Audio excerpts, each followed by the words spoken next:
ప్రైజ్దలండి అందరికీ. గడిచిన కాలం అంతా తన సజీవమైన రెక్కల చాటున కాచి భద్రపరిచిన దేవాది దేవునికి రెండు చేతులు పైకెత్తి వందనాలు చెల్లిద్దామండి. హల్లెలూయా. మరొకసారి బిగ్గరగా చెప్దామా? హల్లెలూయా. ప్రతి ఒక్కరం కూడా లేచి నిలబడినట్లయితే ప్రార్థన చేసుకుని ఈ యొక్క ఆరాధన ఆరంభించుకుందామండి. హల్లెలూయా, హల్లెలూయా. స్తోత్రం, స్తోత్రం, స్తోత్రములు ప్రభువా. ఆశ్చర్యకరుడివి, ఆలోచనకర్తవు, నీకు వందనాలు ప్రభువా.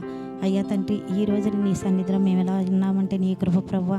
ఎటువంటి మంచితనం కానీ ఎటువంటి యోగ్యత కానీ మాలో లేనప్పటికీ ప్రభువా, నీ ఉచితమైన కృపను బట్టి మమ్మల్ని ఎంతగానో ప్రేమిస్తున్న విధానాన్ని బట్టి నీకే వేలాది వందనాలు, స్తుతులు, స్తోత్రములు ప్రభువా. అయ్యా తండ్రి, ఇంకా రావాల్సిన బిడ్డలు త్వరగా తోడుకొని తీసుకురండి ప్రభువా. ముందు మా పనులు ముఖ్యం కాదు ప్రభువా, నీ సన్నిధిలో ముందడుగు వేసుటకు సహాయం దయచేయండి. అలాగనే పాడబోయే పాటల్లోని ఆరాధనలోని మీరే ముందుండి నడిపించి ఆశీర్వదించమని యేసయ్య దివ్యనామమున అడిగి వేడుకొంచున్నాం తండ్రి, ఆమేన్. నా ఆరాధనకు యోగ్యుడువు నీవే యేసయ్య అని సాంగ్ పాడుతూ దేవుని మహింపరచుకుందామండి. నా ఆరాధనకు యోగ్యుడవు నీవే యేసయ్యా, నా ఆరాధ్య దైవము నీవే యేసయ్యా. నా ఆరాధనకు యోగ్యుడవు నీవే యేసయ్యా, నా ఆరాధ్య దైవము నీవే యేసయ్యా. యేసయ్యా, యేసయ్యా, మంచి యేసయ్యా. యేసయ్యా, యేసయ్యా, దీవించు యేసయ్యా. యేసయ్యా, యేసయ్యా, మంచి యేసయ్యా. యేసయ్యా, యేసయ్యా, దీవించు యేసయ్యా. నా ఆరాధనకు యోగ్యుడవు నీవే యేసయ్యా, నా ఆరాధ్య దైవము నీవే యేసయ్యా. నా ఆరాధనకు యోగ్యుడవు నీవే యేసయ్యా, నా ఆరాధ్య దైవము నీవే యేసయ్యా. కష్టాలలో నన్ను ఎంతగానో కరుణించావు దేవా. నష్టాలు ఎన్నప్పటికీ వచ్చినప్పటికీ తండ్రి, అపవాది శోధన చుట్టుముడుతున్నప్పటికీ ప్రభా, భ్రష్టత్వం నాలో నుండి తీసివేసిన విధానాన్ని బట్టి ఆయన ప్రతి ఒక్కరు కూడా వందనాలు చెల్లిద్దామండి.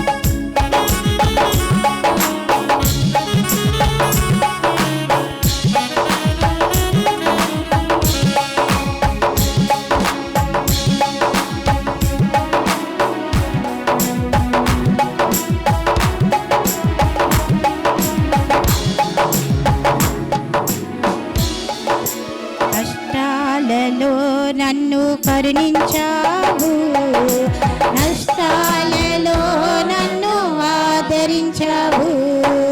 కష్టాలలో నన్ను కరుణించావు, నష్టాలలో నన్ను ఆదరించావు. భ్రష్టత్వం నాలో నుండి తీసివేశావు, భ్రష్టత్వం నాలో నుండి తీసివేశావు. ఇష్టమైన నీ బిడ్డగా స్వీకరించావు, నన్ను ఇష్టమైన నీ బిడ్డగా స్వీకరించావు. ఆరాధన, ఆరాధన, ఆరాధన, ఆత్మతో సత్యంతో ఆరాధన. ఆరాధన, ఆరాధన, ఆరాధన, ఆత్మతో సత్యంతో ఆరాధన. నా ఆరాధనకు యోగ్యుడవు నీవే యేసయ్యా, నా ఆరాధ్య దైవము నీవే యేసయ్యా. నా ఆరాధనకు యోగ్యుడవు నీవే యేసయ్యా, నా ఆరాధ్య దైవము నీవే యేసయ్యా. బాధలలో ఉన్నప్పుడు నన్ను చేదీర్చిన దేవాలయకే వందనాలు ప్రభు. కృంగిని వేళలో తండ్రి, నీ కృపతో నన్ను ఆదరించిన విధానాన్ని బట్టి నీకే వందనాలు. నీ ఆత్మశక్తితో తండ్రి, నీ వర్షకుల్లో నన్ను నడిపించిన దేవుని అడుగుదామండి.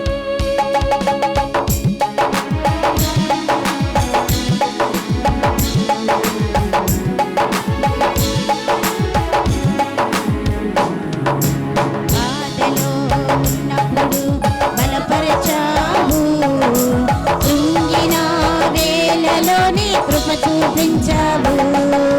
బాధలో ఉన్నప్పుడు బలపరచావు, కృంగిన వేళలో నీ కృప చూపించావు. నీ ఆత్మశక్తితో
ప్రతి ఒక్కరు కూడా లేచి నిలబడినట్లయితే ఆరాధన చేసుకుందామండి. రెండు చేతులు పైకెత్తే దేవాది దేవునికి స్తుతులు చెల్లిద్దాం. దేవా నీకే వేలాది వందనాలు స్తుతులు స్తోత్రములు ప్రభా. ఆశ్చర్యకరుడ సర్వోన్నతుడ నీకే వేలాది వందనాలు స్తుతులు స్తోత్రములు తండ్రి. అయ్యా తండ్రి మేము బ్రతికి ఉన్నామంటే నీ కృప ప్రభా. అవును తండ్రి, కష్టాలలో బాధలో ఉండేటప్పుడు ప్రభా, నీ కృంగిన సమయంలో ఉండేటప్పుడు తండ్రి మమ్మల్ని ఎంతగానో నీ కరుణ చూపి లేవనెత్తిన విధానాన్ని బట్టి ఆయనకి రెండు చేతుల పైకెత్తి దేవునికి వందనాలు చెల్లిద్దామండి. దేవా నువ్వు చేసిన మేలు బట్టి నీకు వందనాలు ప్రభా. చూపిస్తున్న కృపల బట్టి నీకు వేవేల వందనాలు స్తుతులు స్తోత్రములు ప్రభా. పరిశుద్ధుడని వేవేల దూతలతో పొగడబడుచున్న మా దేవా నీకే వందనాలు స్తుతులు స్తోత్రములు ప్రభా. అయ్యా తండ్రి, నీ సన్నిధిలో మా ప్రవర్తన ఎలా ఉండాలని మేము పరీక్షించుకోవడానికి సహాయం దయచేసి నడిపించండి ప్రభా. నిత్యము నీ సన్నిధిలో ప్రభా తండ్రి సంతోషించే వారిగా ఉండుటకు సహాయం దయచేసి నడిపించండి తండ్రి. సంతోషం పొంగింది, సంతోషం పొంగింది, సంతోషం పొంగుచున్నది. హల్లెలూయా, యేసు నన్ను రక్షించిన నాటి నుండి నేటి వరకు సంతోషం పొంగుచున్నది. సంతోషం పొంగింది, సంతోషం పొంగింది, సంతోషం పొంగుచున్నది. హల్లెలూయా, యేసు నన్ను రక్షించిన నాటి నుండి నేటి వరకు సంతోషం పొంగుచున్నది. దారి తప్పి తిరిగి తినేసయ్యా, కానీ నీ దారిలో నడిపించి నీ ప్రేమ మాకు దయచేసిన విధానం బట్టి నీకు వందనాలు స్తుతులు స్తోత్రములు ప్రభా. మా జీవితం మార్చి నిత్య రాజ్యాన్ని దయచేసిన విధానం బట్టి నీకే వందనాలు అంటూ ప్రతి ఒక్కరు కూడా గట్టిగా చప్పట్లు కొడుతూ దేవుని మహిమపరచుకుందామండి.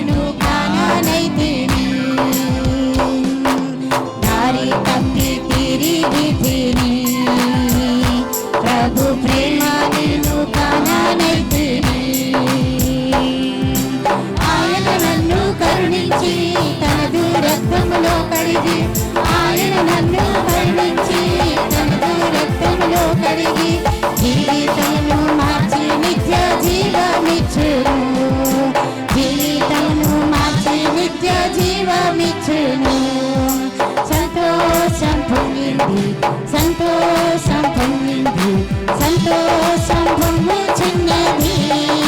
హల్లెలూయా, యేసు నన్ను రక్షించిన నాటి నుండి నేటి వరకు సంతోషం పొంగుచున్నది. నీదు పాప జీవితము ప్రభు సన్నిధిలో ఒప్పుకోనము. ఆయన నేను క్షమించి తన కృపలో నడిపించిన విధానం బట్టి ఆయన రెండు చేతులతో చప్పట కొడుతూ దేవుని మహిమపరచుకున్నాడండి. అవును తండ్రి, నీ కృపను మాకు దయచేసిన విధానాన్ని బట్టి నీకు వందనాలు వేస్తాను. ఎటువంటి మంచితనం లేనప్పటికీ మమ్మల్ని ప్రేమిస్తున్న విధానం బట్టి నీకే వందనాలండి. ప్రతి ఒక్కరు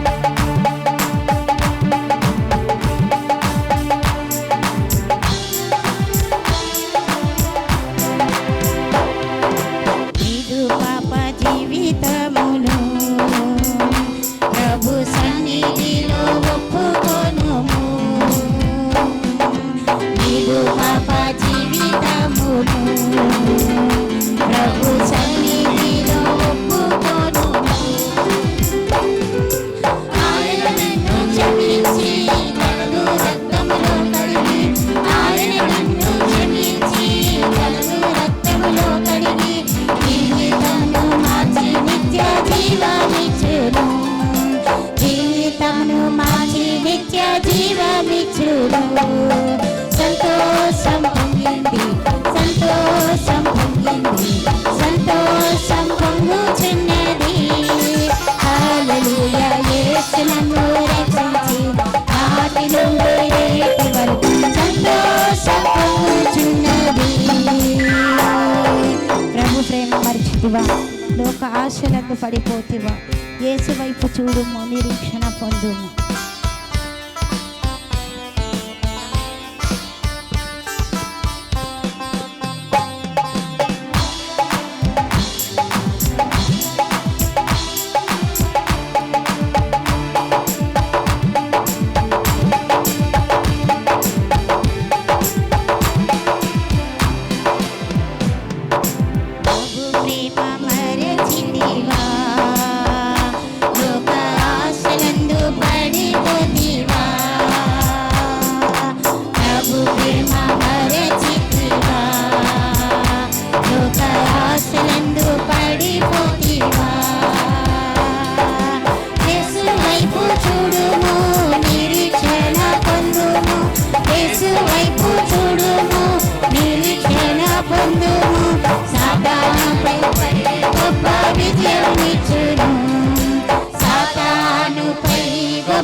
పాప జీవితమున తండ్రి నీ సన్నిధిలో మేము ఒప్పుకున్నట్టుకు సహాయం దయచేయండి ప్రభా. నీ ప్రేమను విడిచి మేము తిరుగుతున్నామేమో ప్రభా. నీ సన్నిధిలో ఉండటకు సహాయం దయచేయండి ప్రభా. నీ వైపు కన్నులైతే చూసే భాగ్యాన్ని మా దయచేయండి అంటూ ప్రతి ఒక్కరు అడుగుదామండి. దేవా, ఈ రోజున ప్రభా ఎటువంటి యోగ్యత లేనప్పటికీ ప్రభా మమ్మల్ని ఎంతగానో ప్రేమించి ప్రభా తండ్రి నీ సన్నిధిలో నిలిచిపెట్టిన విధానాన్ని బట్టి ఆయనకు 2 చేతులతో చప్పట్లు కొడుతూ దేవుని మహిమపరచుకుందామండి. దేవానికి వేలాది వందనాలు స్తుతులు స్తోత్రములు ప్రభా. అయ్యా, ఏ ఫ్యామిలీస్లో ఎటువంటి ప్రాబ్లమ్స్ అయితే ఉన్నారో మాకైతే తెలియదు ప్రభా. మనుషులుగా మేము పై రూపాన్ని మాత్రమే చూడగలం యేసయ్య. హృదయ అంతరంగాన్ని పరిశీలించి నడిపించిన దేవానికి వేలాది వందనాలు. అమ్మలాదరించి నాన్నల పోషించి భుజములపై మోసిన నా యేసయ్యా. ఆదరించి నాన్నల పోషించి భుజములపై మోసిన నా యేసయ్యా. నీలా నన్ను ఎరిగి ఉన్న వారు లేరయ్యా. నీలా నన్ను హత్తుకున్న వారు లేరయ్యా. నీలా నన్ను ఎరిగి ఉన్న వారు లేరయ్యా. నీలా నన్ను హత్తుకున్న వారు లేరయ్యా. నీవు చాలు నా జీవితంలో యేసయ్యా. నీవు చాలు నా జీవితంలో. నీవు చాలు నా జీవితంలో యేసయ్యా. నీవు చాలు నా జీవితంలో. అమ్మలాదరించి నాన్నల పోషించి భుజములపై మోసిన నా యేసయ్యా. నీలా నన్ను ఎరిగి ఉన్న వారు లేరయ్యా. నీలా నన్ను హత్తుకున్న వారు లేరయ్యా. నీలా నన్ను ఎరిగి ఉన్న వారు లేరయ్యా. నీలా నన్ను హత్తుకున్న వారు లేరయ్యా. నీవు చాలు నా జీవితంలో యేసయ్యా. నీవు చాలు నా జీవితంలో. నీవు చాలు నా జీవితంలో యేసయ్యా. నీవు చాలు నా జీవితంలో. నీవు చాలు నా జీవితంలో యేసయ్యా. నీవు చాలు నా జీవితంలో. మహాపరిశుద్ధుడైన తండ్రి, నీకే వేలాది వందనాలు స్తుతులు స్తోత్రములు ప్రభా. ఇప్పటి వరకు పాడే ఆ పాటల్లోని ఆరాధనలోని మీరే ముందుండి నడిపించిన విధానాన్ని బట్టి నీకే వందనాలు స్తుతులు స్తోత్రములు ప్రభా. అయ్యా తండ్రి, ఇంకా రావాల్సిన పిల్లలు త్వరగా తోడుకొని తీసుకురండి ప్రభా. మా పనులు మాకు ముఖ్యం కాదు కానీ తండ్రి నీ సన్నిధిలో ముందడుగు వేసి మేము నడుచుకున్నట్టుకు సహాయం దయచేసి నడిపించండి. ఇక్కడ ఉండే బిడ్డలందరినీ పేరు పేరున దీవించండి, ఆశీర్వదించండి ప్రభా. ఏ కుటుంబాలు ఏ ప్రాబ్లమ్స్ అయితే ఉన్నారో మాకైతే తెలియదు ప్రభా. సర్వమును ఎరిగిన వాడు ప్రభా తండ్రి. నీవు ఒక్క మాట పలికితే చాలు యేసయ్య. సమస్తమును సాధ్యమని సెలవిచ్చిన దేవా, నీకే వేలాది వందనాలు స్తుతులు స్తోత్రములు చెల్లించుకొనుచు ఈ చిన్న ప్రార్థనలో తప్పులుంటే దయతో క్షమించమని యేసయ్య దివ్యనామం నడి వేడుకొంచున్నాం తండ్రి. ఆమేన్.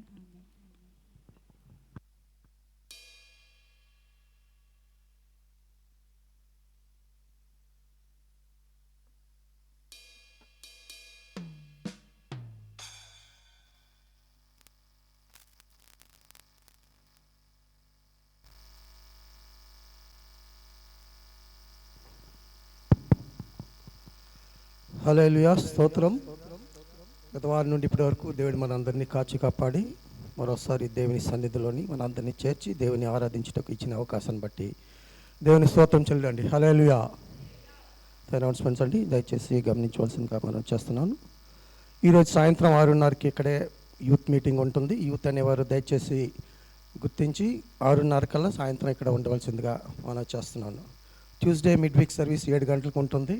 Bible study Tuesday mid week service 7 గంటలకి ఇక్కడ ఉంటుంది. దయచేసి బైబిల్ స్టడీలో అందరూ పాల్గొనవలసిందిగా మనం చేస్తున్నానండి. తర్వాత ఫ్రైడే ఉమెన్స్ మీటు క్యాన్సిల్ చేయబడింది, ఎందుకంటే 1వ తారీఖున ఫ్రైడే హోలీ కమ్యూనియన్ ఉంటుంది ఇక్కడే చర్చిలోని 7 గంటలకి. దయచేసి మరి మర్చిపోకుండా ఈ ఫ్రైడే హోలీ కమ్యూనియన్లో పార్టిసిపేట్ చేయవలసిందిగా మనం చేస్తున్నాను. సండే ఫస్ట్ సర్వీస్ 7 గంటలకు ఉంటుంది, సెకండ్ సర్వీస్ 10 గంటలకు ఉంటుంది. ఈ అనౌన్స్మెంట్స్ని దయచేసి అందరు గుర్తు చేసి ఇందులోని పాల్గొనవలసిందిగా మనం చేస్తున్నాండి. ఇప్పుడు స్పెషల్ సాంగ్ బై విజయశేఖర్ గారు స్టేజ్ మీదకి రావాల్సిందిగా మనం చేస్తాం.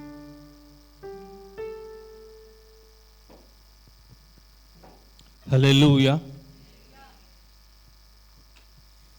నీ ప్రేమే అద్భుతం, నీ ప్రేమే మధురం, నీ ప్రేమే కదా మమ్మును కాచుం. నీ ప్రేమే అద్భుతం, నీ ప్రేమే మధురం, నీ ప్రేమే కదా మమ్మును కాచుం. యేసయ్యా యేసయ్యా యేసయ్యా నా యేసయ్యా యేసయ్యా యేసయ్యా యేసయ్యా నా యేసయ్యా. ఇంతకాలం మమ్మును కాపాడినావే, కరుణించి మమ్మును నడిపించినావే. ఇంతకాలం మమ్మును కాపాడినావే, కరుణించి మమ్మును నడిపించినావే. నీ ప్రేమే అద్భుతం, నీ ప్రేమే మధురం, నీ ప్రేమే కదా మమ్మును కాచుం.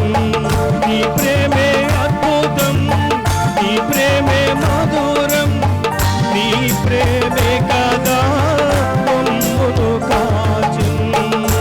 యేసయ్యా యేసయ్యా యేసయ్యా నా యేసయ్యా యేసయ్యా యేసయ్యా యేసయ్యా నా యేసయ్యా.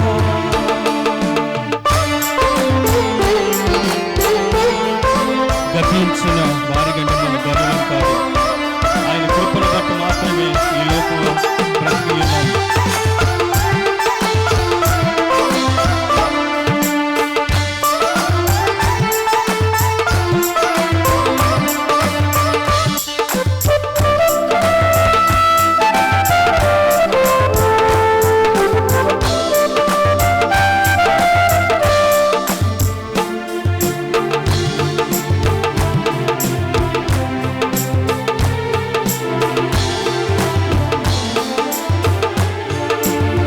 గతించిన వారి కంటేను గనులను ఏమి కానే కాదు. ఘనమైన నీదు కృపను బట్టి జీవంతో గానము చేయుచున్నాము.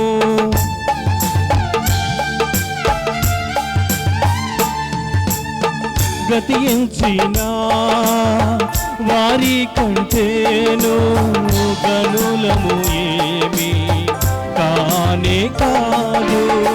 ఘనమైన నీదు కృపను బట్టి జీవముతో గానము చేయుచున్నాము. నీ క్రియలు వర్ణింప నన్నెలలో ఉంచితివి, అగపే ప్రేమతో ప్రేమించితివి.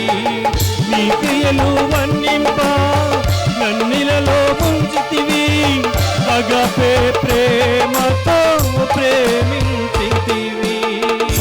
యేసయ్యా యేసయ్యా యేసయ్యా నా యేసయ్యా యేసయ్యా యేసయ్యా యేసయ్యా నా యేసయ్యా. ఇంతకాలం మమ్మును కాపాడినావే, కరుణించి మమ్మును నడిపించినావే. ఇంతకాలం మమ్మును కాపాడినావే,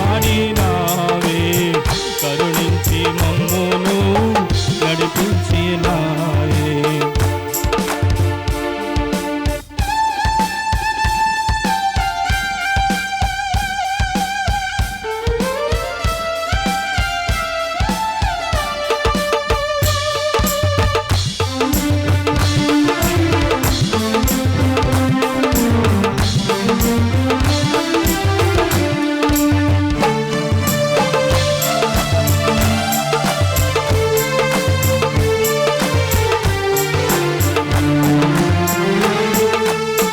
గతకాలపు గాయములు నన్ను విరిచివేసిన తల్లి వలె వచ్చి కన్నీటిని తుడిచావే, నా వేదన చూసి నాతో నడిచావే, తండ్రి వలె ఎత్తుకొని భుజములపై మోసావే, లాలించి పోషించి కన్నవారు లేకున్నా ఎబినేజరు నీవై నడిపిస్తూ ఉన్నావే, లాలించి పోషించి కన్నవారు లేకున్నా ఎబినేజరు నీవై నడిపిస్తూ ఉన్నావే.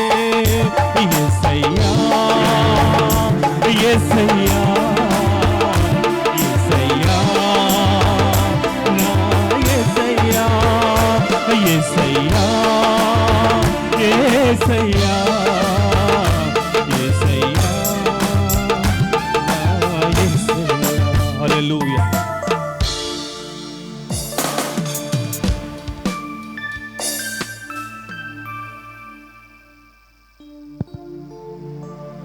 హల్లెలూయా. మరి స్పెషల్ సాంగ్ పాడిన బ్రదర్కి దేవుని బట్టి వందనాలు చెల్లిస్తున్నాను. యేసయ్య ఉంటుండగా మనకి ఎక్కడ భయమే లేదు, ధైర్యంగా ఉండొచ్చు. అందరు లేచి నుంచి ఒక పాట పాడుతుండగా దేవజనులు వచ్చి మనతో మాట్లాడతారు. నాతో మాట్లాడు ప్రభువా, నీవే మాట్లాడు మయ్యా, నాతో మాట్లాడు ప్రభువా, నీవే మాట్లాడు మయ్యా,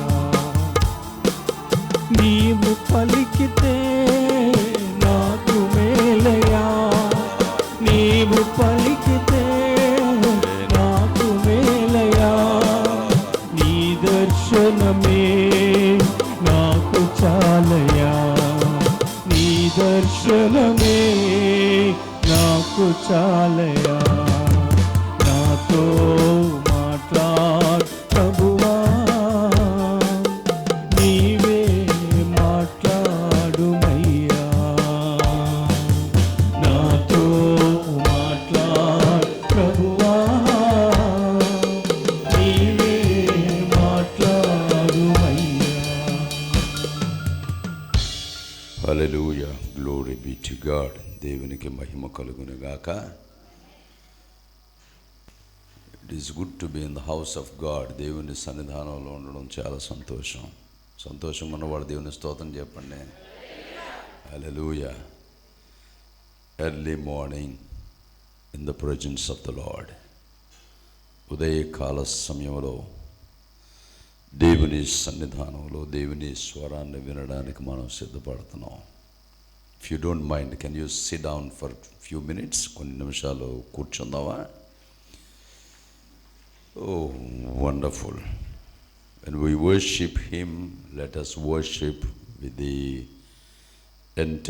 the whole-hearted.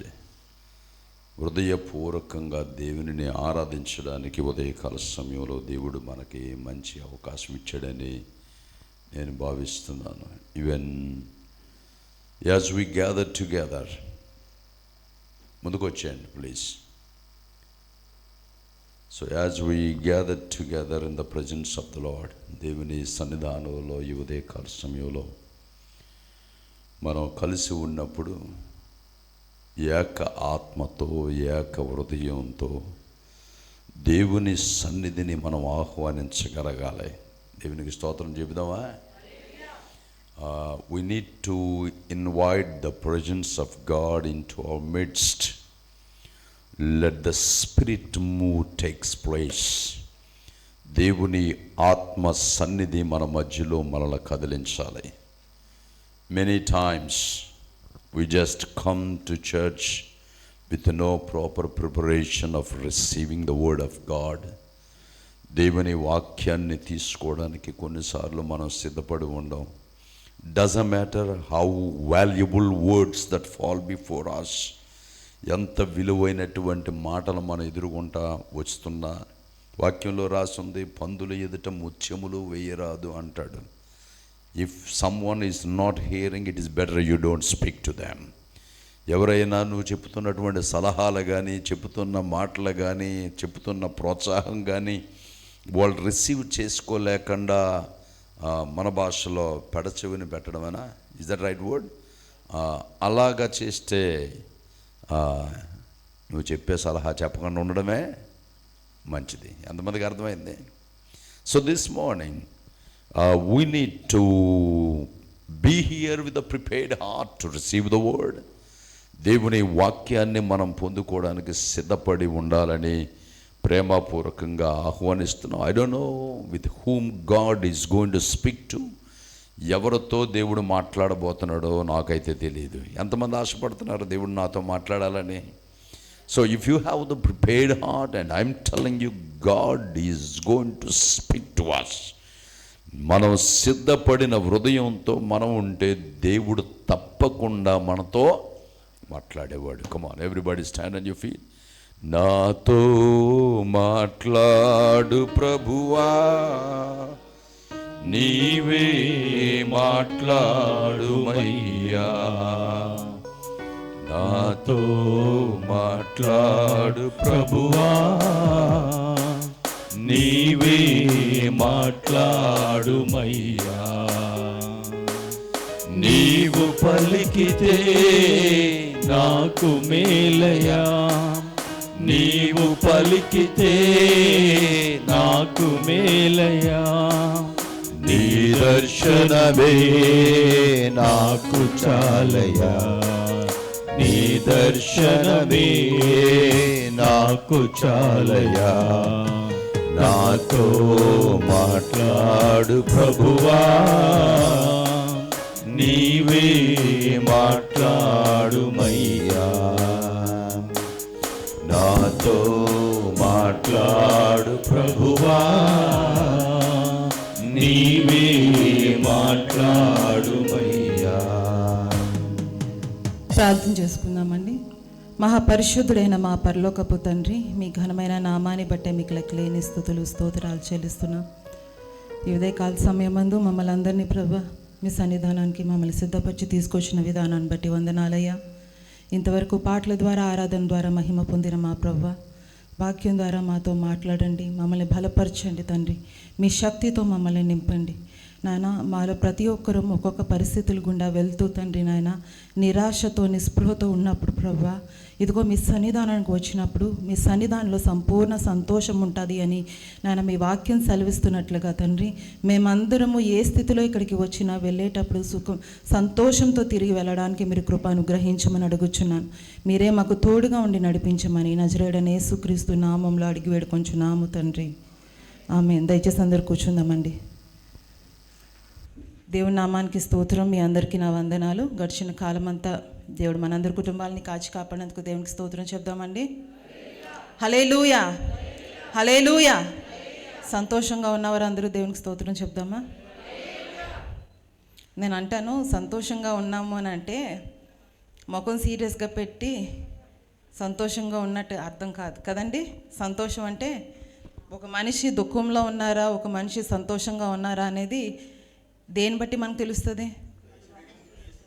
ఫేస్ని బట్టి కదా. మరి సంతోషంగా ఉన్నానని చెప్పి అదే దుఃఖముఖంతో పెట్టుకొని దేవునికి స్తోత్రం చెప్తామా? లేదు కదా. సంతోషంగా చెప్దామా? హల్లెలూయా, హల్లెలూయా. 32వ కీర్తన 3వ అధ్యాయము ఒకసారి చూద్దామండి.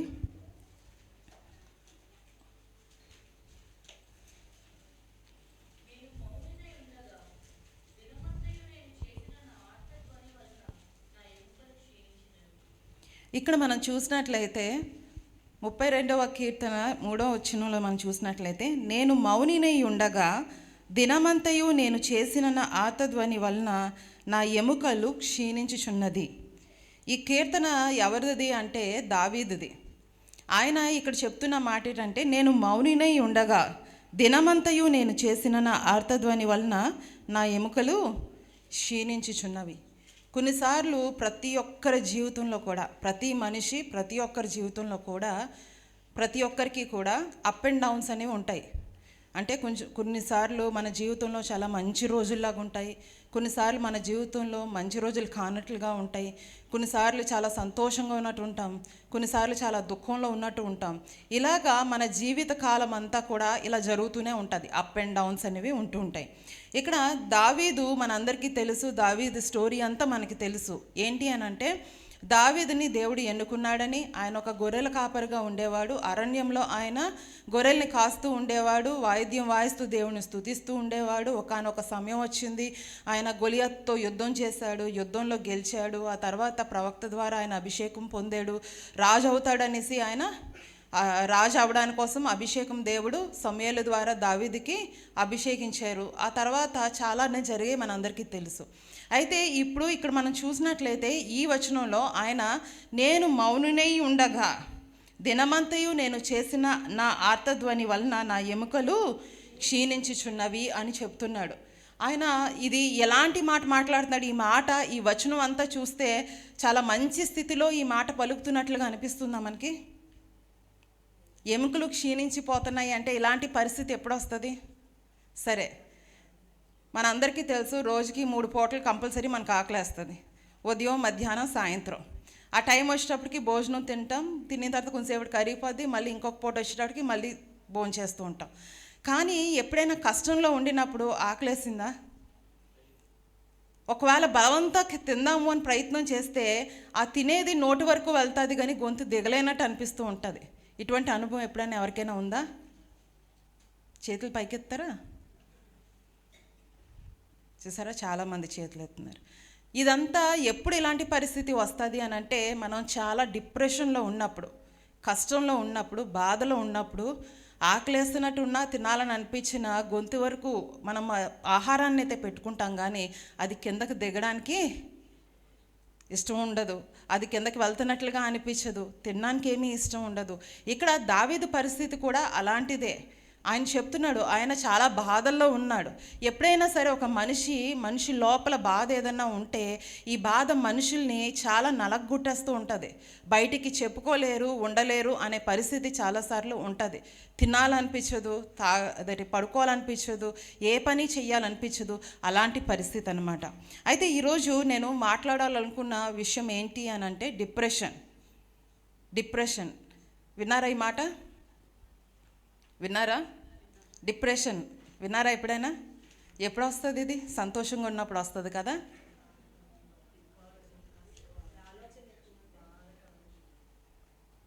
బాధగా ఉన్నప్పుడు, కష్టం కలిగినప్పుడు, ఏం చెయ్యాలో తోచనప్పుడు, ఇంకా నా పరిస్థితి ఇంకా మెరుగు అవ్వదు, ఇంక ఇంతే అని అనుకున్నప్పుడు ఇలాంటి పరిస్థితి వస్తుంది, డిప్రెషన్ వస్తుంటుంది. అయితే బైబిల్ గ్రంథంలో మనము బైబిల్ మొత్తంలో చూసినట్లయితే ఒక వ్యక్తి చాలా భయంకరమైన ఇబ్బందులు గుండా వెళ్ళాడు. ఎవరు అని అడిగానంటే వెంటనే మీరు జవాబు చెప్పేస్తారు, ఎవరు? యోబు. ఎందుకంటే మనలో ప్రతి ఒక్కరము ఒకవేళ ఏ కారణం చేతన డిప్రెషన్లో ఉంటే, ఒకవేళ మన మ్యారిటల్ లైఫ్ అంటే మన వైవాహిక జీవితం బాగోలేదని డిప్రెషన్లోకి వెళ్ళిన వాళ్ళు ఉండొచ్చు, బిడ్డలు లేరు అని డిప్రెషన్లోకి వెళ్ళిన వాళ్ళు ఉండొచ్చు, ఎంత ప్రయత్నం చేసినా ఉద్యోగం రావట్లేదు అనే డిప్రెషన్లోకి వెళ్ళిన వాళ్ళు ఉండొచ్చు, లేకపోతే నేను ఈ స్థితిలోంచి బయటికి రావాలని ఎంత ప్రయత్నం చేస్తున్నా బయటికి రాలేక డిప్రెషన్లోకి వెళ్ళిన వారు ఉంటారు. సొంత వాళ్ళే బాగా ఇష్టపడిన వ్యక్తి చనిపోతే దాన్ని జీర్ణించుకోలేక డిప్రెషన్లోకి వెళ్ళిన వారు చాలామంది ఉంటారు. ఇలా ఒక వ్యక్తి డిప్రెషన్లోకి వెళ్ళడానికి కారణాలు చాలానే ఉంటాయి, 1 కాదు 2 కాదు. కానీ ప్రతి ఒక్కరూ కూడా మన జీవితంలో ఏదో ఒక సమయంలో ఇటువంటి డిప్రెషన్లోకి మనము వెళ్ళి ఉంటాం. అయితే ఈ డిప్రెషన్ అనేది మామూలుది కాదు. యోబు గ్రంథంలో మనం చూసినట్లయితే 1వ అధ్యాయము 2వ అధ్యాయంలో యోబుకున్నదేంటి, యోబు ఏంటి అనే విషయాలు మనకు తెలుస్తాయి. అయితే యోబు గ్రంథం 3వ అధ్యాయంలోకి మనం చూస్తే ఒకసారి చూడండి.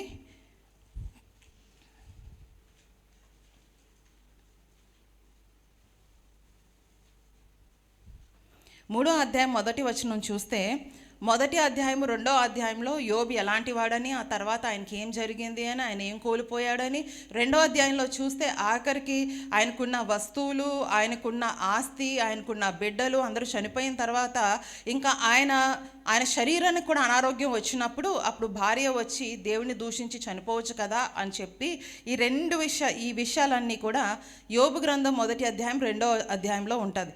ఇక్కడ 3వ అధ్యాయంలోకి వస్తే ఇప్పుడు యోబు నోరు తెరిచి మాట్లాడుతున్నాడు. ఏమనంటే ఇక్కడ చూడండి, ఆ తర్వాత యోబు మాట్లాడ మొదలుపెట్టి తాను పుట్టిన దినమును శపించెను. ఎప్పుడైనా మనకి కష్టం కలిగినప్పుడు, బాధ కలిగినప్పుడు, డిప్రెషన్లో ఉన్నప్పుడు, మనకి బాగా ఇష్టమైన వారు చనిపోయినప్పుడు, మన వైవాహిక జీవితం బాగోలేనప్పుడు నోటి నుంచి మాటలు వస్తాయి, ప్రతి ఒక్కరికి వస్తాయి. అయితే వచ్చినప్పుడు చాలా సందర్భాల్లో మనం ఏం చేస్తామనంటే మిస్టేక్ ఎవరి వలన జరిగినా సరే దేవుని దూషించడానికి ప్రయత్నం చేస్తూ ఉంటాం. మిస్టేక్ దేని వల్ల జరిగినా కొన్నిసార్లు మనమే సరిగ్గా ప్రవర్తించక, మనమే సరిగ్గా మాట్లాడక, కొన్నిసార్లు మన ప్రవర్తన, మన మాట తీరు బట్టి ఏదైనా గొడవలు వచ్చినా మనం ఏం చేస్తామంటే ఎక్కువ శాతము మన తప్పిదాలన్నీ కూడా దేవుని మీద తోసేయడానికి ట్రై చేస్తాం. ఎందుకు దేవా ఇలాంటి పరిస్థితి ఇచ్చావు, ఎందుకు దేవా నా జీవితంలో ఇలా జరిగింది, ఎందుకు దేవా నా జీవితంలో ఇలాగా జరిగింది. ఇక్కడ మనం చూసినట్లయితే కనుక ఈయన యోబుకి కష్టం వచ్చింది. కష్టం వచ్చినప్పుడు ఎవరు కూడా చాలా మంచి మాటలు ఎవరు మాట్లాడరు. బాధ కలిగినప్పుడు బాధ మాటలు మాట్లాడతారు, సంతోషంగా ఉన్నప్పుడు సంతోషకరమైన మాటలు మాట్లాడతారు. ఇక్కడ యోబు మాట్లాడుతూ చెప్తున్నాడు, ఆ తర్వాత యోబు మాట్లాడ మొదలుపెట్టి తాను పుట్టిన దినమును శపించాను. ఇన్ని కష్టాలు, ఆయన ఆస్తిని పోగొట్టుకున్నాడు, పిల్లల్ని పోగొట్టుకున్నాడు, భార్య ఏమని వ్యతిరేకించడం మొదలుపెట్టింది, ఇంకా ఆయన శరీరంలో ఆయనకి అనారోగ్యం వచ్చింది. ఇలాంటి పరిస్థితుల్లోని ఇదంతా అనుభవిస్తూ యోబు మాట్లాడుతున్నాడు. కానీ ఏం మాట్లాడుతున్నాడు? దేవుణ్ణి దూషించాడా అంటే దేవుణ్ణి ఒక్క మాట మాట్లాడలేదు. కానీ ఆయనకున్న బాధని ఎలా వ్యక్తం చేసుకుంటున్నాడు అని అంటే ఆయన పుట్టిన దినాన్ని ఆయన ఏం చేస్తున్నాడట అండి? శపించుకుంటున్నాడు. ఈ యోబు 3వ అధ్యాయంలో మనం చూసినట్లయితే యోబు 3 విధాలుగా వ్యతిరేకమైన మాటలు మాట్లాడుతున్నాడు. అది దేవుని గురించి కాదు, తన జీవితం గురించి. ఇక్కడ మనం చూసినట్లయితే మొదటి దేవుని పుట్టిన దినం గురించి శపించాను అని చెప్పి చెప్తున్నాడు. 3వ వచనం చూడండి, నా తల్లి గర్భద్వారములను అది మూయనందుకును, నా నేత్రములకు అది బాధను మెరుగు చేయనందుకును నేను పుట్టిన దినము లేకపోవును గాక, మగపిల్ల పుట్టెనని ఒకడు చెప్పిన రాత్రి లేకపోవును గాక. ఆయన యొక్క దుఃఖాన్ని ఎలా వ్యక్తపరుస్తున్నాడో చూడండి. దేవుడి గురించి ఒక మాట మాట్లాడలేదు, కానీ ఏమని చెప్తున్నాడంటే అసలు నేను పుట్టకుండా ఉంటే ఎంత బాగున్నో అన్నట్లుగా ఆయన ఇక్కడ మాట్లాడుతున్నాడు. ఆ మాటలో చూస్తే మగపిల్ల పుట్టేనని ఒకడు చెప్పిన రాత్రి లేకపోవును గాక, ఆయన దుఃఖాన్ని ఎలా వ్యక్తం చేస్తున్నాడండి. అదే అధ్యాయంలో మనము 11వ వచనం కూడా మనం చూద్దాము. అదే అధ్యాయంలో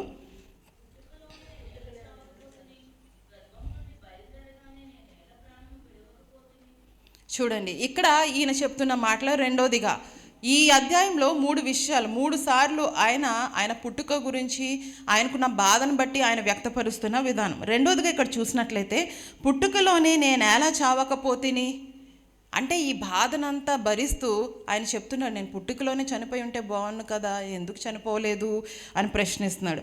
గర్భం నుండి బయలుదేరగానే నేను నేల ప్రాణం విడవకపోతిని అంటే నేను గర్భంలో నుంచి బయటికి రాగానే నేను ఎలాగ నా ప్రాణం విడిచిపెట్టట్లేదు, ఇంకా నేను ఎందుకు బ్రతికి ఉన్నాను అని ఆయన చెప్తున్నాడు. ఇక 3వదిగా మనం చూసినట్లయితే అదే అధ్యాయంలో 21వ వచనం మొదటి భాగం చూద్దాం. దుర్దశలోనున్న వారికి వెలిగియబడుట ఎలా, దుఃఖక్రాంతులైన వారికి జీవమియబడుట ఎలా, వారు మరణమును అపేక్షింతురు. ఇక్కడ చూడండి చెప్తున్నాడు, దుర్దశలోనున్న వారికి వెలిగియబడుట ఎలా, దుఃఖక్రాంతులైన వారికి జీవమియబడుట. దుఃఖంలో ఉన్న వారికి జీవం ఇవ్వడం ఎందుకు, దుర్దశలో ఉన్నవారు వెలిగించబడ్డం ఎందుకు అని చెబుతూ వారు మరణం నాపేక్షింతురు అని చెప్తున్నాడు. ఇక్కడ యోబు పరిస్థితి కూడా అలాగే ఉంది. ఎందుకంటే 1 కాదు 2 కాదు, ఈ రోజుల్లో మనమందరం కూడా ఏదో 1 లేక ఏదో 2 లేక మహా అయితే 3 ఇన్ని కష్టాలతో బాధపడుతూ డిప్రెషన్లోకి వెళ్ళిపోతాం. కానీ యోబు కష్టము అలాంటిది కాదండి. యోబు కష్టము అన్ని విధాలుగా ఒక ఆస్తి పరంగా, ఒక బిడ్డల పరంగా, ఒక శరీరంలో అనారోగ్య విషయంలో అన్ని విధాలుగా నలగగొట్టబడ్డాడు అని చెప్పొచ్చు. ఇలాంటి పరిస్థితిలో ఈయన నోరు తెరిచిన మాటలు ఈ మూడునండి. అసలు ఆయన పుట్టకుండా ఉంటే బాగుండేది అని చెప్తున్నాడు. మగపిల్లాడు పుట్టాడు అన్న మాట వినపడకుండా ఉంటే బాగుండేది అని చెప్తున్నాడు. ఈయన మాటల్లో ఈ 3 విషయాలు ఈరోజు నేను చూపించాను కదా, ఈ మాటల్లో ఎక్కడైనా దేవుని గురించి తప్పుగా మాట్లాడినట్లు ఎక్కడైనా ఉన్నదా అండి? అదే పరిస్థితిలో మనం ఉంటే మనం ఏం చేసి ఉండేవాళ్ళమి? ఏం చేసి ఉండేవాళ్ళమండి? ఇంకా చెప్పాలంటే యోబు లాంటి వ్యక్తులమైతే, అంటే యోబు గ్రంథం 1వ అధ్యాయంలో ఒకసారి చూడండి, ఆయన గురించి ఇంట్రొడక్షన్ ఎలాగుందో. ఊజు దేశం నందు యోబు అని ఒక మనుషుడు ఉండెను. అతడు యథార్థవంతుడును న్యాయవంతుడునై దేవుని యందు భయభక్తులు కలిగి చెడుతనంని విసర్జించిన. ఇన్ని మంచి క్వాలిటీస్ మనలోనే ఉంటే, మనకే ఇలాంటివన్నీ ఎదురైతే ఏం చేస్తాం మనం? ఏం చేస్తామండి మనం? మామూలుగా ఫైట్ చేయం దేవుడితోనే. ప్రవ్వా, నేను ఇంత యథార్థంగా ఉన్నాను, ఇంత నీతిమంతుడిగా ఉన్నాను, ఇంత మంచిగా ఉన్నాను, చెడుతనాన్ని విసర్జించాను, మీరు చెప్పినట్లుగా నేను నడుచుకుంటున్నాను, ఎందుకు ప్రవ్వా నాకు ఇటువంటి పరిస్థితి అని బహుశా మనం అడుగుతామేమో. అవునా కాదండి? మనం హిజ్కియాని చూసినట్లయితే దేవుడు హిజ్కియా ఒక వర్తమానం పంపించాడు. ఏమనంటే, నీవు ఈ లోకాన్ని విడిచి నీ తండ్రుల దగ్గర నువ్వు పాతిపడతావు, నువ్వు చనిపోతావు అని చెప్పినప్పుడు, నీ ఇల్లుని చక్కబెట్టుకో అని చెప్పినప్పుడు హిజ్కియా ఏమని ప్రార్థన చేశాడు? అయ్యా, నీ నేను ఎలాగ నడుచుకున్నానో ఒక్కసారి జ్ఞాపకం చేసుకో అన్నాడు. హిజ్కియా అలాంటి మాటలు దేవుడికి చెప్పినప్పుడు దేవుడు ఆ తర్వాత సరే అని ఆయనకి ఒక 15 సంవత్సరాల ఆయుష్ని పెంచాడు. ఇక్కడ యోబు ఎంతో మంచుడని అతని గురించి దేవుడే సాక్ష్యం ఇస్తున్నాడు. ఇలాంటి వ్యక్తి ఇలాంటి కష్టంలో ఉండినప్పుడు దేవుని గురించి ఒక వ్యతిరేకమైన మాట కూడా మాట్లాడలేదు. ఈరోజు మనము కూడా ఎటువంటి కష్టాల్లో ఉన్నా సరే ఎప్పుడు దేవునికి వ్యతిరేకంగా మనము మాట్లాడకూడదు. ఈయన ఇటువంటి ఒత్తిడికి, ఇటువంటి డిప్రెషన్కి లోనవడానికి కారణం ఏంటి అని అంటే, అన్నీ కోల్పోవడమే దీనికి కారణం. అయితే ఇక్కడ దీనికి ముందు స్టోరీ మనం అందరం బైబిల్లో ఉంది కాబట్టి, ఈ పుస్తకం ఉంది కాబట్టి, ఏం జరిగింది అన్నది స్టోరీ అంతా ముందు నుంచి తెలుసు కాబట్టి మనం అంటాము యోబుకి ఇది పరీక్ష అని అంటాం. కానీ ఆ సమయంలో యోబు ఇది అనుభవిస్తున్నప్పుడు ఇది అతనికి పరీక్ష అన్న విషయం ఆయనకి తెలీదు. అలాగని చెప్పి ఆయన కష్టపడుతున్న ఈ కష్టం అంతా బాగానే ఉందా అని అనుకుంటే చాలా ఇబ్బందికరంగా ఉంది, భరించలేనంత బాధ ఆయనకి ఉన్నది. అయినప్పటికీ కూడా ఆయన ఏం చేశాడు అని అంటే, అలాంటి స్థితిలో ఉండినప్పటికీ కూడా దేవునికి వ్యతిరేకమైన మాట్లాడలేదు. కానీ ఆయన ఎంతో చక్కగా ఆయన బాధపడుతూనే ఆయన దేవునికి వ్యతిరేకంగా మాట్లాడకుండా తన పుట్టిన దినాన్ని ఆయన చెప్పించుకుంటున్నాడండి. కష్టపడుతున్నాడు, ఇబ్బంది పడుతున్నాడు, కానీ ఒక్క మాట కూడా దేవునికి వ్యతిరేకంగా మాట్లాడలేదు. ఇది ఎందుకు జరిగింది అంతా అని మనం చూసినట్లయితే, దేవుడు సాతాను ఇద్దరు మాట్లాడుకునేటప్పుడు దేవుడు సాతానుతో చెప్తుంటాడు ఏమనంటే, చూసావా నా భక్తుడిని ఎంత భక్తిగా ఉంటున్నాడో, ఎంత మంచిగా ఉంటున్నాడో.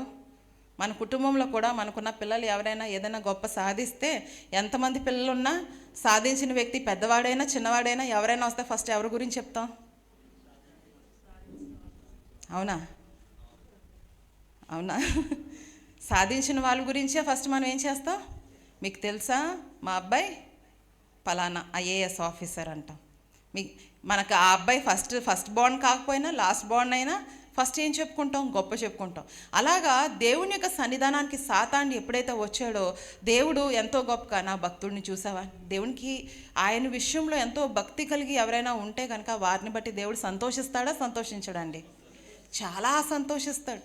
నా మాటలు వింటుంది నా బిడ్డ, నా మాటలు వింటున్నారు నా కుమారుడు, లేక నా మాటలు వింటున్నారు నా కుమార్తె, నేను చెప్పింది చెప్పినట్లు చేస్తున్నారు, యథార్థంగా ఉంటున్నారు, పరిశుద్ధంగా ఉండడానికి ప్రయత్నం చేస్తున్నారు, ఇలాంటివన్నీ నా కొరకు చేస్తున్నారు అని దేవునికి అనిపించినప్పుడు తప్పనిసరిగా దేవుడు మన గురించి ఇతరులకి ఏం చెప్తారు?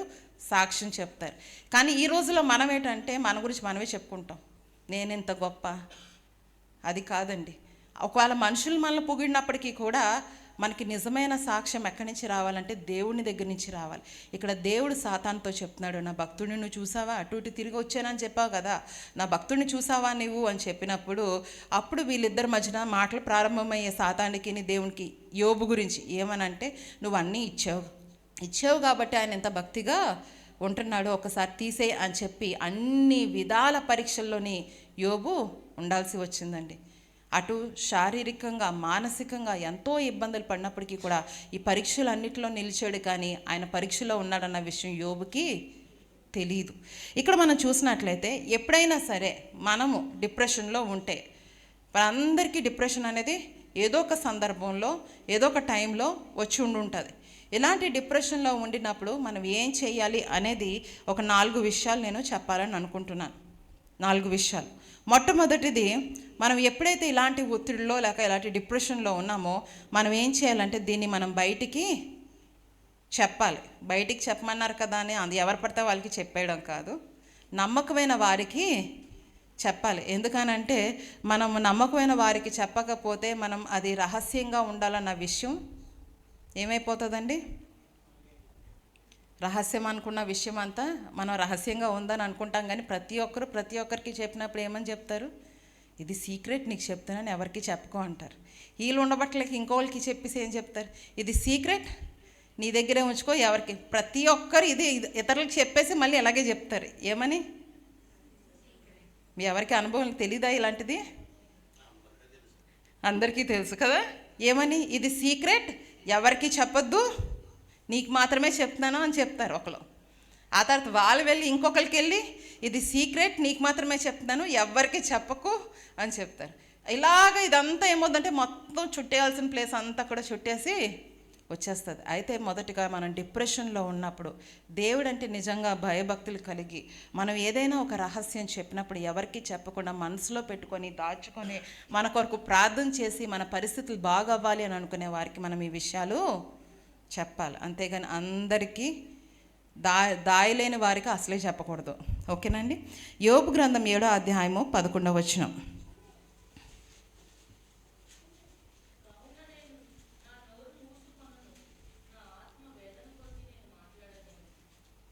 ఇక్కడ చూడండి, యోబు చెప్తున్న మాట ఏంటి అని అంటే, కావున నేను నా నోరు మూసుకొనను, నా ఆత్మ వేదన కొలది నేను మాట్లాడేదను, నా మనోవేదనను బట్టి మూల్గుచుండేదను.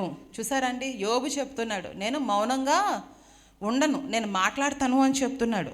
ఏమనంటే, కావున నేను నా నోరు మూసుకొనను, నా ఆత్మ వేదన కొలది నేను మాట్లాడేదను, నా మనోవేదనను బట్టి మూలుగుచుండెను. ఈయన చెప్తున్నాడు, నాకు మనోవేదన ఉంది, నాకు వేదన ఉంది, నాకు బాధ ఉంది, అందుకని నేను ఏం చేస్తున్నాను? మాట్లాడుతున్నాను. మనమో మాట్లాడతాం, కానీ ఎలాంటి మాటలు మాట్లాడుతున్నాను? కోపంలో వచ్చే మాటలు, ప్రశాంతంగా ఉండేటప్పుడు వచ్చే మాటలు, బాధలో ఉండినప్పుడు మాటలు, బాధ లేనప్పుడు వచ్చే మాటల్లో చాలా తేడా ఉంటుంది. మనం కోపంగా వచ్చినప్పుడు మాట్లాడినప్పుడు మన మాటల్లో ఎంతో వ్యతిరేకమైన మాటలు మనం మాట్లాడుతూ ఉంటాం. ఈయనకి కోపం ఉంది, ఈయనకి బాధ ఉంది, ఈయనకి చాలా ఇబ్బంది ఉంది. అయితే ఇలాంటి సమయంలో ఆయన ఏమని చెప్తున్నాడంటే, నా నోరు నేను మూసుకోను, నా ఆత్మవేదన కొలది నేను మాట్లాడేదను, నా మనోవేదన బట్టి మూలుగుచుండెను. అయితే మొట్టమొదటిగా ఎప్పుడైనా ఇలాంటి డిప్రెషన్లో ఉంటే మనం చేయాల్సింది ఏంటి అంటే ఇతరులకి చెప్పాలి.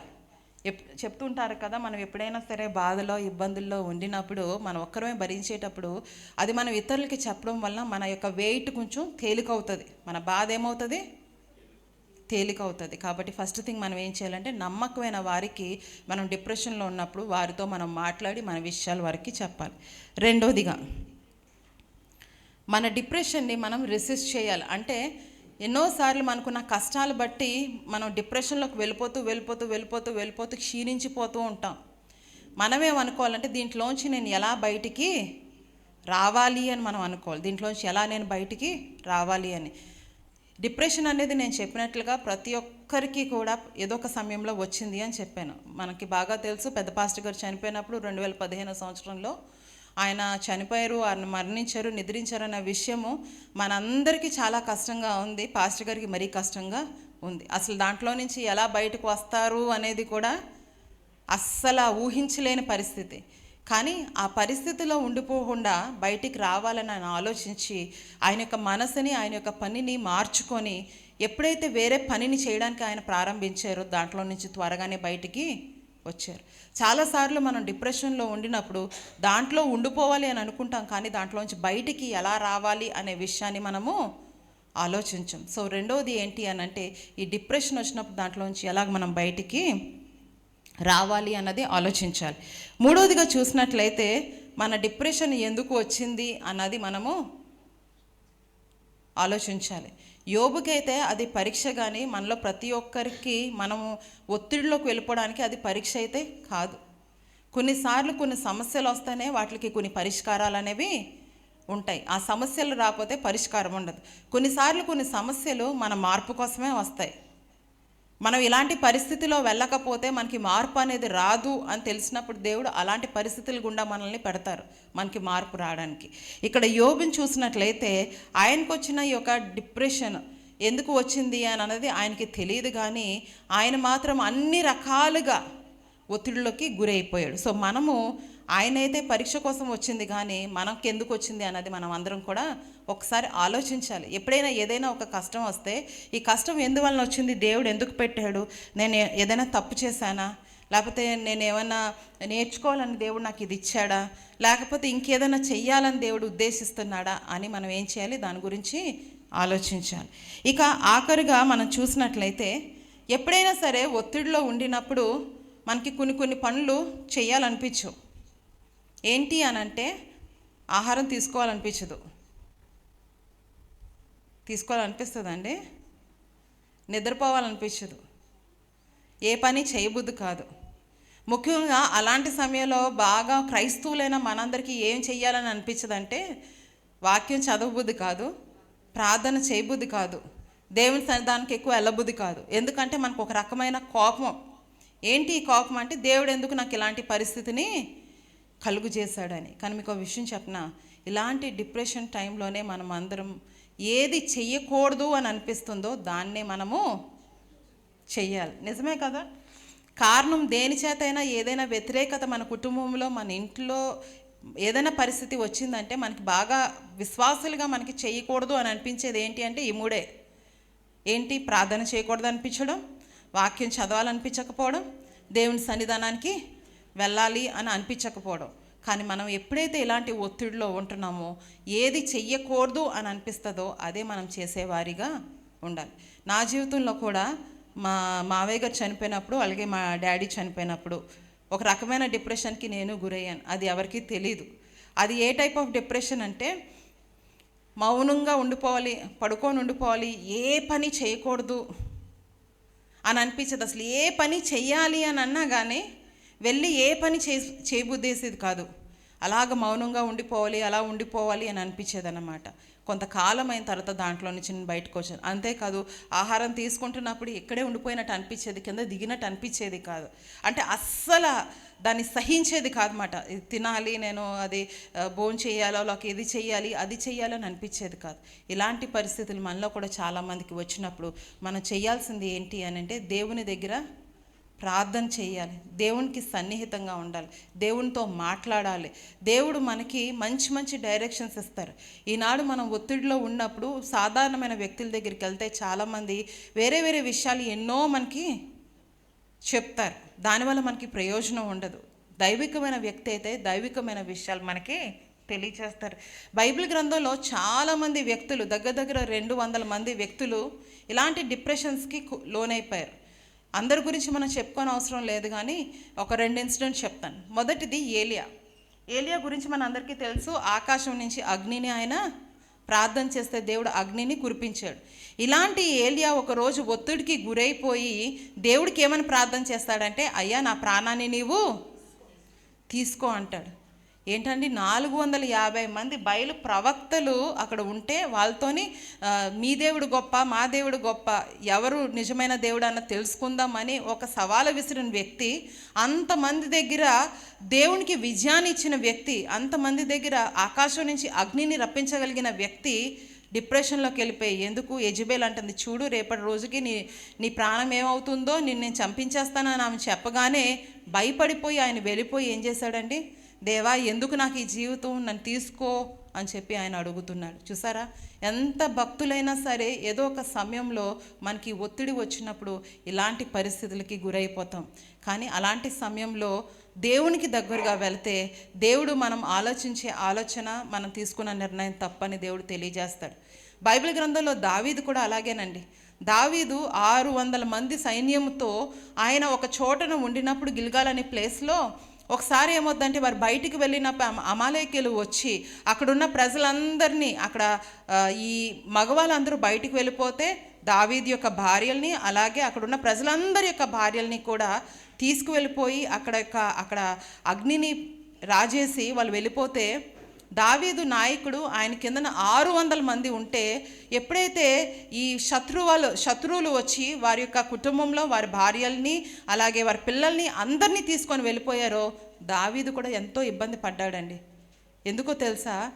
తన సొంత వారిని తీసుకొని వెళ్ళిపోయారు, తను నమ్ముకున్న వారి యొక్క కుటుంబాలు ఇలాగ అయిపోయి అనే బాధ కన్నా ఆయనతో ఉన్నవారే ఏం చేశారంటే అతన్ని రాళ్ళు రువ్వి చంపేద్దామని అనుకున్నారు. ఇంతవరకు కష్టం రానంత వరకు మనతో ఉన్న వ్యక్తులు ఒక్కసారి కష్టం రాగానే మనకి వ్యతిరేకం తిరిగిపోతే ఎంత బాధ అనిపిస్తుందా లేదా అండి?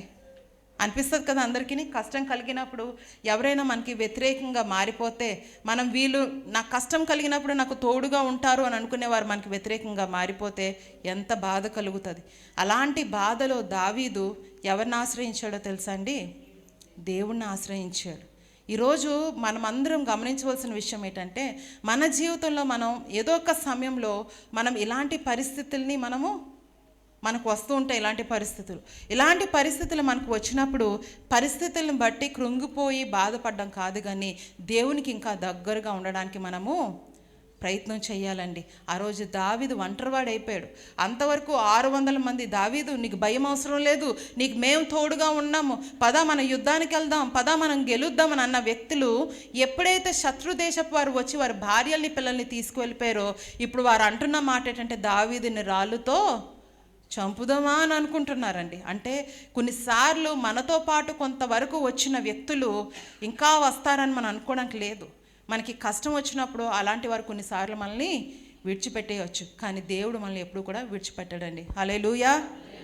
నా ప్రాణ ప్రియుడా మహనీయుడా నా యేసయ్యా నీతో ఉంటానయ్యా. నా ప్రాణ ప్రియుడా మహనీయుడా నా యేసయ్యా నీతో ఉంటానయ్యా. నీవే కావాలేసయ్యా నీ తోడుంటానయ్యా.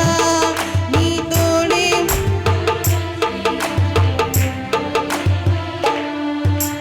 నీవే కావాలేసయ్యా నీ తోడుంటానయ్యా. నీతోనే ఉంటానేసయ్యా నిన్ను విడువలేనయ్యా. నా ప్రాణ ప్రియుడా మహనీయుడా నా యేసయ్యా నీతో ఉంటానయ్యా. నా ప్రాణ ప్రియుడా మహనీయుడా నా యేసయ్యా నీతో ఉంటానయ్యా. నీవే కావాలేసయ్యా నీ తోడు. అందరూ చప్పట్లు కొట్టు పాడదామండి. నీతోనే ఉంటానేసయ్యా నిన్ను విడువలేనయ్యా. నీవే కావాలేసయ్యా నీతో ఉంటానయ్యా. నీతోనే ఉంటానేసయ్యా నిన్ను విడువలేనయ్యా. నా ప్రాణ ప్రియుడా మహనీయుడా నా యేసయ్యా నీతో ఉంటానయ్యా. ఆశలే ఆవిరైపోయినా నా బ్రతుకే భారమైపోయినా. ఆశలే ఆవిరైపోయినా నా బ్రతుకే భారమైపోయినా. శ్రమలు శోధించిన నాతో నీవున్న ధైర్యమే కలిగిన. శ్రమలు శోధించిన నాతో నీవున్న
లోకంలో ఎన్ని కష్టాలు వచ్చినా, ఎన్ని బాధలు వచ్చినా, కొన్నిసార్లు నమ్ముకున్న వారే మనల్ని విడిచిపెట్టిన, సన్నిహితంగా ఉన్నవారే నాతో ఎల్లప్పుడూ ఉంటారు అని అనుకున్న వారు విడిచిపెట్టినా కానీ దేవుడు ఎప్పుడు మనల్ని విడిచిపెట్టాడు. కొన్నిసార్లు కొన్ని పరిస్థితులు మనకి ఎందుకు కలుగు చేస్తాడు అని అంటే అది పరీక్షకి కారణం కావచ్చు, లేకపోతే మన స్థితులు మార్చడానికి కావచ్చు, లేకపోతే కొన్నిసార్లు మనం ఏమైనా నేర్చుకోవాలి అనే ఉద్దేశంతో ఆ పరిస్థితులు మనకి కలుగు చేస్తాడు అనే విషయాన్ని మనం గమనించాలి.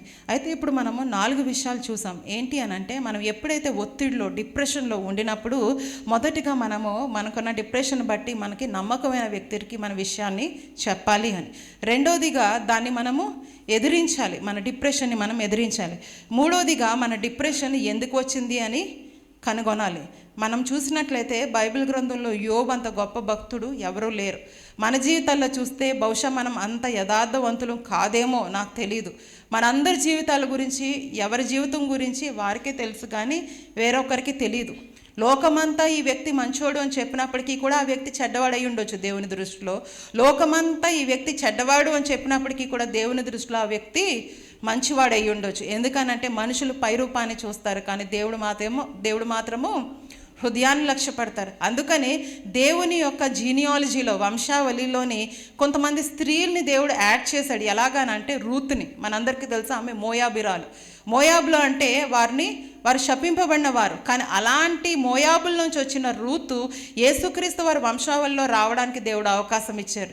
మరొక వ్యక్తిని మనం చూసినట్లయితే రాహాబ్ ఎవరు అని అంటే వేశ్య అంటే మన అందరం చాలా అసహించుకుంటాం. ఇలాంటి పనులు మన చీకటి పనులు మనలో ఉన్నప్పటికీ కూడా ఒక వ్యక్తి ఇలాంటి వ్యక్తి అంటే ఇలాంటి ప్రాస్టిట్యూట్ అని, ఇలాంటి వేశ్య అని చూడగానే ఆ వ్యక్తిని చాలా పాపాత్మురాల్లాగా మనం చూస్తాం. అలాంటి వ్యక్తిని సహితము మనం అందరం ఒకవేళ మనల్ని దేవుడు నువ్వు ఈ పనికి వ్యక్తుల్ని ఎన్నుకో అని అంటే మనందరూ ఎవరిని ఎన్నుకోవాలనుకుంటామంటే మంచి వ్యక్తుల్ని, ఏ తప్పులు లేని వారిని, మంచి వాళ్ళని మనం ఎన్నుకుంటాం. కానీ దేవుడు హృదయాన్ని చూసే దేవుడు. లోకమంతా రహాబ్ని వేశ్య అన్నది కానీ దేవుడు మాత్రం అదే వేశ్యని ఆయన యొక్క జీనియాలజీలో, ఆయన యొక్క వంశావళిలో చేర్చాడండి. ఎందుకంటే ఆయన హృదయాన్ని చూస్తాడు. ఈరోజు నా హృదయాలు ఎలాగున్నాయో మనం చూడాలని. ఇంకా బైబిల్ గ్రంథంలో మనము అదే వంశావళిలో చూస్తే బెత్సెబా గురించి కూడా చూసినప్పుడు, ఉరియా భార్య గురించి చూసినప్పుడు ఆమె ఏమైనా మంచి పని చేసిందా? ఆమె మంచి పని చేయలేదు. దావీదుతో వెళ్ళిపోయింది, దావీదుకి భార్యగా ఉండడానికి ఇష్టపడింది. తప్పు చేసినప్పుడు అది వద్దు అని నిరాకరించలేదు, దానికి సహకరించింది. అయితే అలాంటి వ్యక్తిని కూడా తప్పు చేసింది కానీ పశ్చాత్తాపడింది. అందుకనే దేవుడు ఆమెని కూడా ఆ యొక్క వంశావళిలో దేవుడు తీసుకొచ్చారు. ఈరోజు మనం పడుతున్న బాధ కానీ, డిప్రెషన్ కానీ దేనివల్ల అనేది మనం ఒకసారి దాన్ని పరీక్షించుకోవాలి, దాన్ని రీసెర్చ్ చేయాలి. ఇక 4వదిగా మన యొక్క డిప్రెషన్ని మనము బయటికి తొలగించుకోవడానికి, దేవునికి దగ్గరగా ఉండడానికి ప్రయత్నం చేయాలి. బైబిల్ గ్రంథంలో యోబు గ్రంథం 23:10 ఒకసారి చూద్దామండి.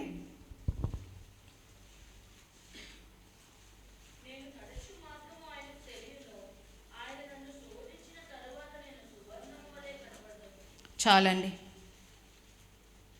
ఇక్కడ మనం చూసినట్లయితే యోబు చెప్తున్న మాట ఏంటి అంటే నేను నడుచు మార్గము ఆయనకి తెలియను. ఎంతమంది అనుకుంటున్నామంటే మనం నడిచిన మార్గము దేవునికి తెలుసని? దేవునికి స్తోత్రం చెప్దామా? హల్లెలూయా. ప్రతి ఒక్కరూ నడుస్తున్న మార్గము దేవుడికి తెలుసు. అందుకే నేను ఎప్పుడు ఒక మాట చెప్తూ ఉంటాను, ఏదైనా వ్యక్తి తప్పు చేయకుండా ఉండాలి అని అంటే ఏం గుర్తుంచుకోవాలో తెలుసా అండి? ఏం గుర్తుంచుకోవాలి? ఒక వ్యక్తి తప్పు చేయకుండా ఉండాలంటే ఏం గుర్తుంచుకోవాలి?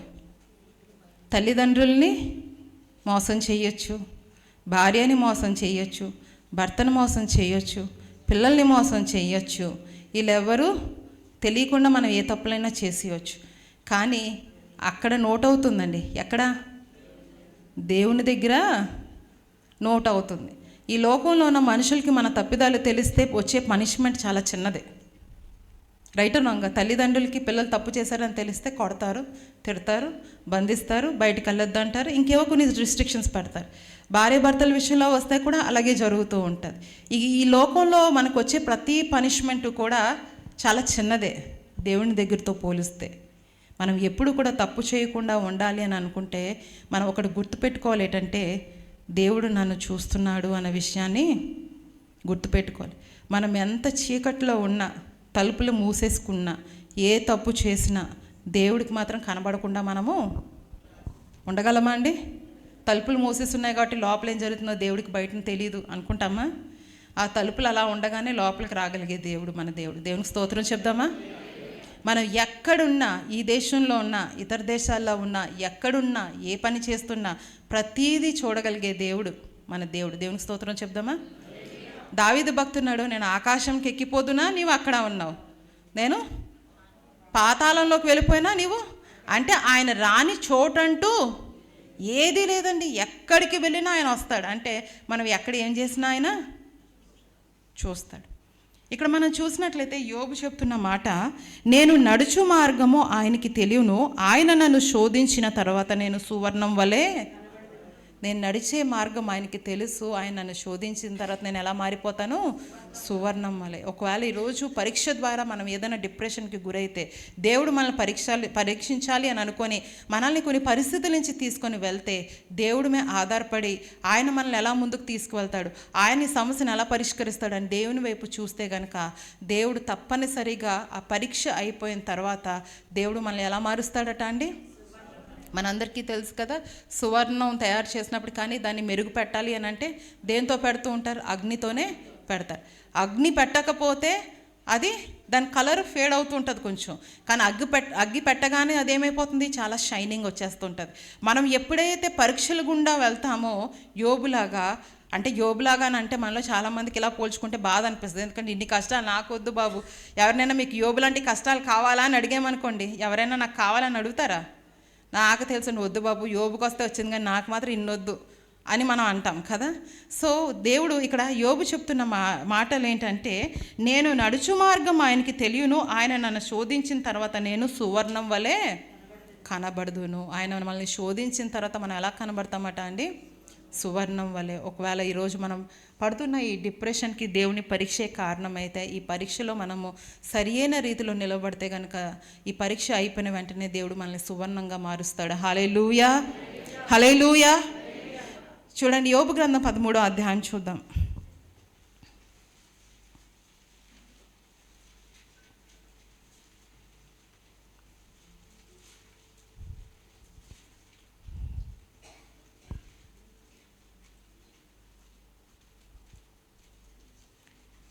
మొదటి వచనం, ఇదిగో నా కన్ను ఇదంతయు చూచెను, నా చెవి దాన్ని విని గ్రహించి ఉన్నది.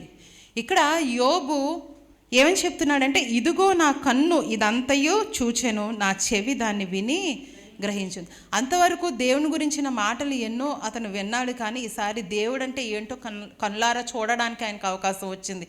అందుకే ఆయన ఇలాంటి మాట ఇక్కడ రాయించాడు. ఏమనంటే, ఇదిగో నా కన్ను ఇదంతయు చూచెను, నా చెవి దాన్ని విని గ్రహించెను అని చెప్పి ఆయన చెప్తున్నాడు. ఎంతవరకు విన్నాడు, ఇప్పుడు దేవుణ్ణి చూశాడు. నిజమైన కష్టంలో దేవుని కార్యాలని మనం చూడగలుగుతామండి. దేవునికి స్తోత్రం చెప్దామా? హల్లెలూయా, హల్లెలూయా, హల్లెలూయా. మనము యోబు గ్రంథం 42వ అధ్యాయం వచ్చేటప్పటికి మనం చూస్తాం ఏంటంటే, దేవుడు ఎలాగ యోబుని ఆశీర్వదించాడో అనేది మనము చూస్తాం. మొదటి అధ్యాయము 2వ అధ్యాయంలో చూస్తే అతను గురించిన సాక్ష్యము, ఆ తర్వాత అతను అన్ని కోల్పోవడం మనం చూసినట్లయితే, 3వ వచనం నుంచి యోబు మాట్లాడడం మనం చూసినట్లయితే, యోబు 42వ అధ్యాయం వచ్చేటప్పటికి అక్కడ దేవుడు అతన్ని ఎలాగ ఆశీర్వదించాడో, అన్ని విధాలుగా కోల్పోయినవన్నీ కూడా దేవుడు ఇంకా మంచిదిగా దేవుడు ఇచ్చి ఉన్నాడన్నమాట. అయితే ఇలాంటి కష్టాలు ఈ లోకంలో ఉన్న మనలో ఏ ఒక్కరూ కావాలని అనుకోం, కానీ మనందరికీ ఏదైనా ఒక కష్టం వస్తే, మనకి ఇష్టమైన మన బిడ్డ చనిపోవడమో, లేకపోతే మనకి ఇష్టమైన ఉద్యోగం లేకపోవడమో, లేకపోతే మన వైవాహిక జీవితం బాగోకపోవడమో, లేకపోతే మనకి బిడ్డలు లేకపోవడమో, లేకపోతే ఉద్యోగాలు లేకపోవడమో, ఆరోగ్యం పాడైపోతూ ఉండడమో, రోజు రోజు క్షీణించిపోతూ ఉండడమో, ఇలాగ ఒక్కొక్క కష్టం మనందరికీ ఉన్నది. కానీ వీటితోనే మనం ఏమైపోతున్నాం? డిప్రెషన్లోకి వెళ్ళిపోతున్నాం. ఒక్కొక్క కష్టం దాంట్లోంచి డిప్రెషన్లోకి వెళ్ళిపోతున్నాం. కానీ ఈ లోకంలో ఎన్ని కష్టాలు వచ్చినా కానీ దేవుని విడిచిపెట్టేవారుగా ఉండకూడదు. దేవుడికి సమస్తము తెలుసు, ఆయన మనల్ని చూస్తున్నాడు. ఇక్కడ మనం చూసినట్లయితే కనుక సాతానుడికి దేవుడు సాతాను ఇద్దరు కూడా అనుకున్నారు. ఏమనంటే, దేవుడు చెప్పాడు, ఇదిగో యోబుని చూసావా ఎంత బాగున్నాడో అని.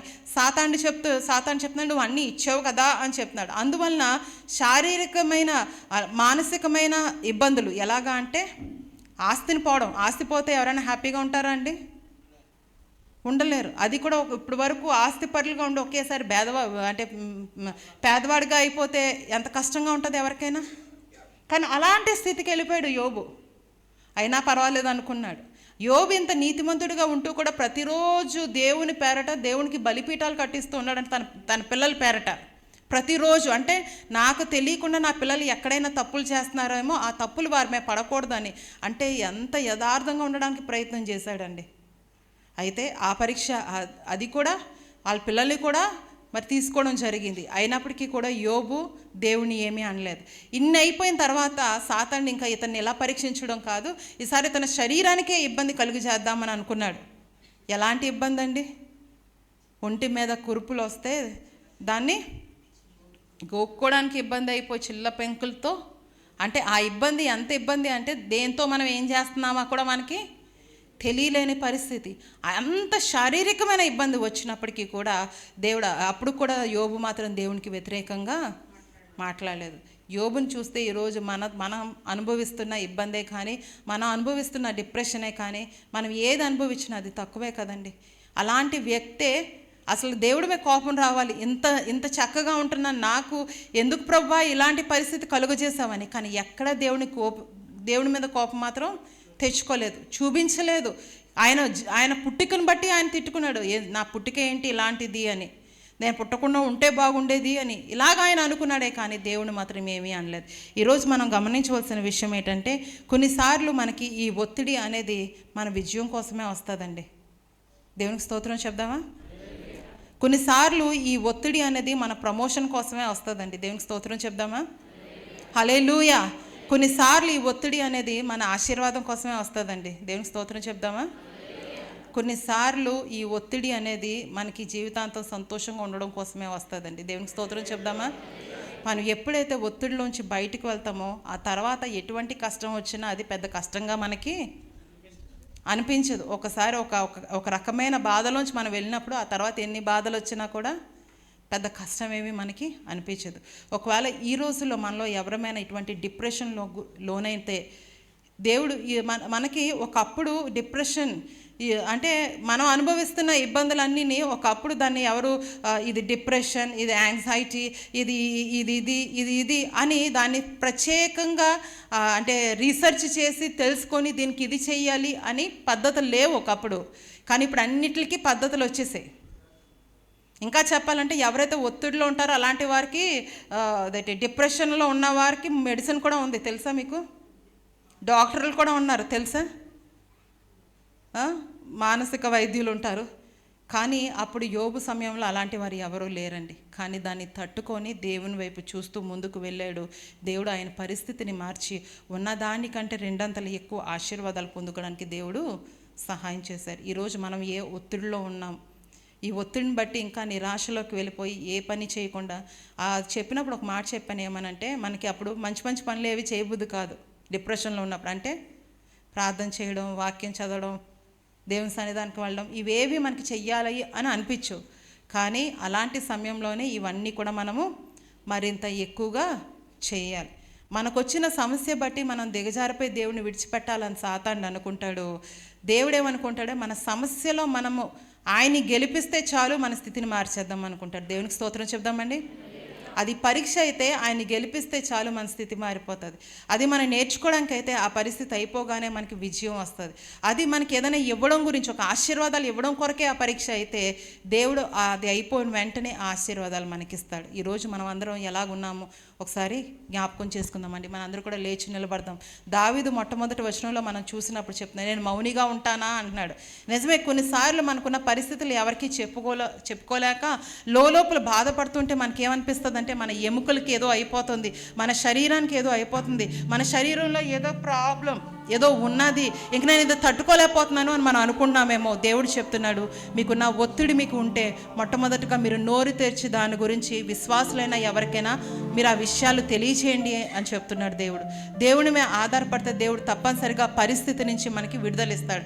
ఎంత కష్టం వచ్చినా దేవుని ఎప్పుడూ నిందించకూడదు, కానీ మరింత దేవునికి సన్నిహితంగా దేవుని మరింత ఎక్కువగా హత్తుకునే వారిగా మనము ఉండాలి. ఈ సమయంలో ఎవరు ఏ శోధనతో, ఏ వేదనతో, ఏ ఒత్తిడితో బాధపడుతున్నారో ఉన్నాడో దేవుణ్ణి అడుగుదాం. ప్రవ్వా, ఈ ఒత్తిడి నేను తట్టుకోలేను అని అనిపిస్తుంది నాకు, నీవు నాకు సహాయం చేయవా ప్రవ్వా, నాకు ధైర్యపరచవా ప్రవ్వా, నన్ను బలపరచవా ప్రవ్వా, నాకు తోడుండువా ప్రవ్వా.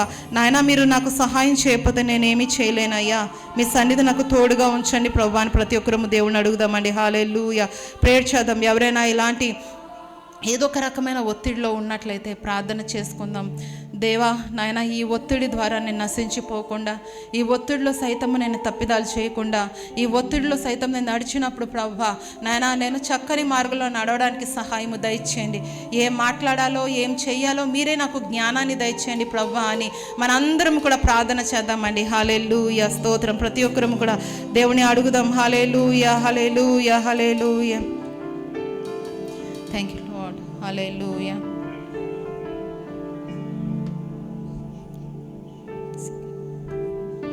నా ప్రాణ ప్రియుడా, మహనీయుడా, నా యేసయ్యా నీతో ఉంటానయ్యా. నా ప్రాణ ప్రియుడా, మహనీయుడా, నా యేసయ్యా నీతో ఉంటానయ్యా. నీవే కావాలి సయ్యా, నీతో ఉంటానయ్యా, నీతోనే ఉంటానే సయ్యా, నిన్ను విడువలేనయ్యా. నీవే కావాలి సయ్యా, నీతో ఉంటానయ్యా, నీతోనే ఉంటానే సయ్యా, నిన్ను విడువలేనయ్యా. నా ప్రాణ ప్రియుడా, మహనీయుడా, నా యేసయ్యా నీతో ఉంటానయ్యా. నా ప్రాణ ప్రియుడా,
మహాపరిశుద్ధుడైన మా పరలోకపు తండ్రి, మీ ఘనమైన నామాన్ని బట్టి మీకు లెక్కలేని స్తుతులు స్తోత్రాలు నాయన. ఈరోజు తండ్రి మీ సన్నిధానంలో తండ్రి నాయన ప్రభా, ఇదిగో యోబును మా ముందు నిలవబెట్టి ఉన్నారు తండ్రి నాయన. యోబు జీవితంలో ఎంత కష్టం వచ్చినప్పటికీ కూడా నాయన ప్రభా, మీ గురించి ఒక్క వ్యతిరేకమైన మాట మాట్లాడలేదు. కానీ ప్రభా, ఆ కష్టం అంతటినీ సహిస్తూ ప్రభా నాయన ప్రభా, ఇదిగో మీ కొరకు ఎదురు చూశాడు తండ్రి నాయన. ఈ రోజుల్లో మేము ఏదైతే డిప్రెషన్కి గురవుతున్నామో అది ఇన్ని కారణాలైతే కాదు ప్రభా. యోబు అయితే అన్ని విధాలుగా పరీక్షించబడ్డాడు తండ్రి. ఆ తర్వాత దాన్ని బట్టి తండ్రి ప్రభా ఆయన మీరు ఆశీర్వదించారు. ఈరోజు మేము కూడా మా యొక్క జీవితంలో ఏదో ఒక భాగంలో పరీక్షింపబడుతున్నాం తండ్రి. దాన్ని బట్టి డిప్రెషన్లోకి వెళ్ళిపోతున్నామయ్యా. ఇంకేమీ చేయకుండా తండ్రి మౌనిగా ఉండిపోతున్నాం ప్రవ్వా. కానీ అలా ఉండవద్దని ఈరోజు మీరు మాతో మాట్లాడుతున్నారు ప్రవ్వా. నాయన ఇదిగో కొన్నిసార్లు మాకు మీరు ఏదైతే అలౌ చేస్తున్నారో ప్రవ్వా అది మా మంచి కొరకే అని మేము గ్రహించుకోవడానికి నాయన మీరు మాకు సహాయం చేసిన విధానాన్ని బట్టి వందనాలు తండ్రి. నేను అలాంటి పరిస్థితుల్లో మేము ఎదుర్కొన్నప్పుడు ప్రవ్వా నాయన మీకు వ్యతిరేకంగా సాతానికి విజయం ఇచ్చేవారుగా మేము ఉండకూడదు. కానీ ప్రవ్వా మీకు జయం ఇచ్చి నాయన సాతాన్ని ఓడించేవారిగా ఉండడానికి సహాయము దయచేయండి. అంతవరకు యోబు మీ గురించి మాటలు విన్నాడు, కానీ మిమ్మల్ని చూడగలిగాడయ్యా. మేము కూడా ఎన్నోసార్లు మాటలు వింటున్నాము కానీ చూడలేకపోతున్నాం తండ్రి. చూసే కనులను గ్రహించే హృదయాన్ని మాకు దయచేయమని నజరేయుడైన యేసుక్రీస్తు నామములో అడిగి వేడుకొంచున్నాము తండ్రి. ఆమేన్. దయచేసి అందరూ కూర్చుందామండి.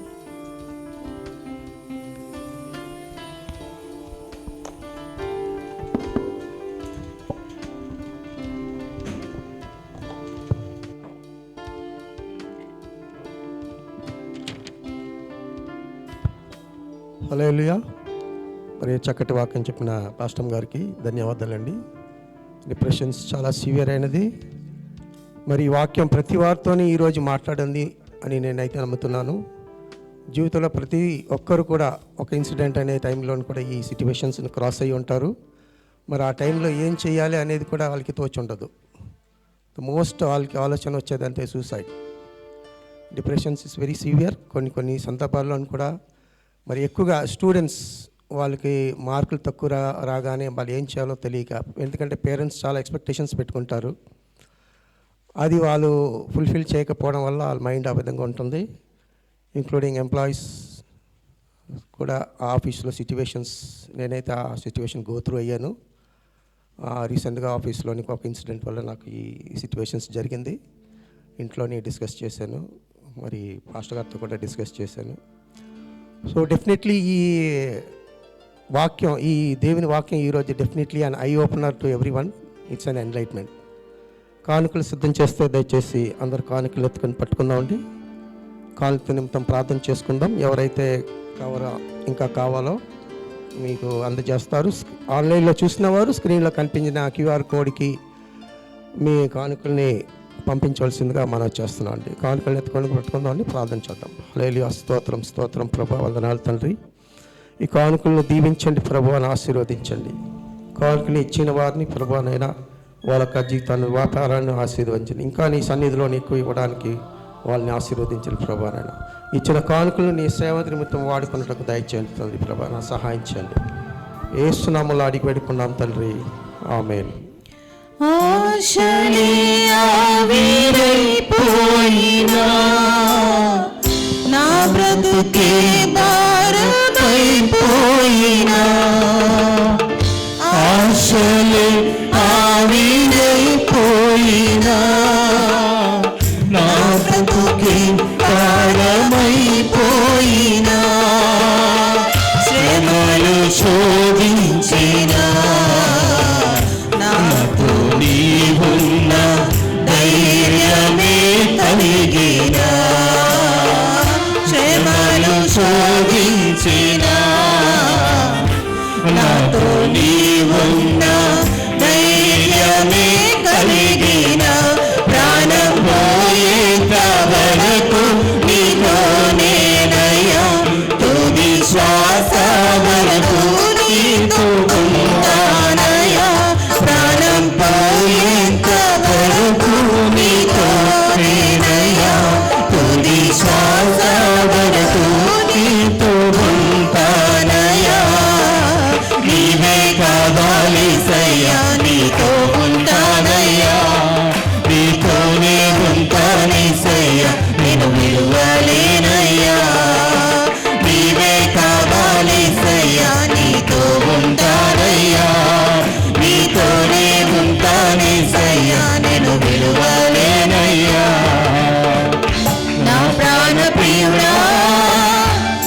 మహనీయుడా నా యేసయ్యా నీతో ఉంటానయ్యా నా ప్రాణ ప్రియుడా మహనీయుడా నా యేసయ్యా నీతో ఉంటానయ్యా. ప్రత్యేక కానుకలు ప్రార్థన చేసుకున్నాండి. హల్లెలూయా ప్రభానైనా స్తోత్రం స్తోత్రం ప్రభానైనా ఇచ్చిన ప్రత్యేక కానుకలు బట్టి వందనాలు తండ్రి ప్రభానైనా వాళ్ళ జీవితంలో చేసిన ప్రత్యేక కార్యం బట్టి వందనాలు తండ్రి ప్రభానైనా ఇంకెన్నో మంది తండ్రి ప్రభానైనా వాళ్ళ యొక్క జీవితంలో అద్భుతం జరగాలని ఎంతో ప్రార్థన ఆశీర్వాదాలతో వేదికలో వెయిట్ చేస్తున్నారు తండ్రి. వాళ్ళ జీవితంలో అద్భుతం చేయండి తండ్రి ప్రభానైనా యేసు నామములో అడిగి వేడుకున్నాం తండ్రి ఆమేన్. దయచేసి అందరికి వచ్చినండి.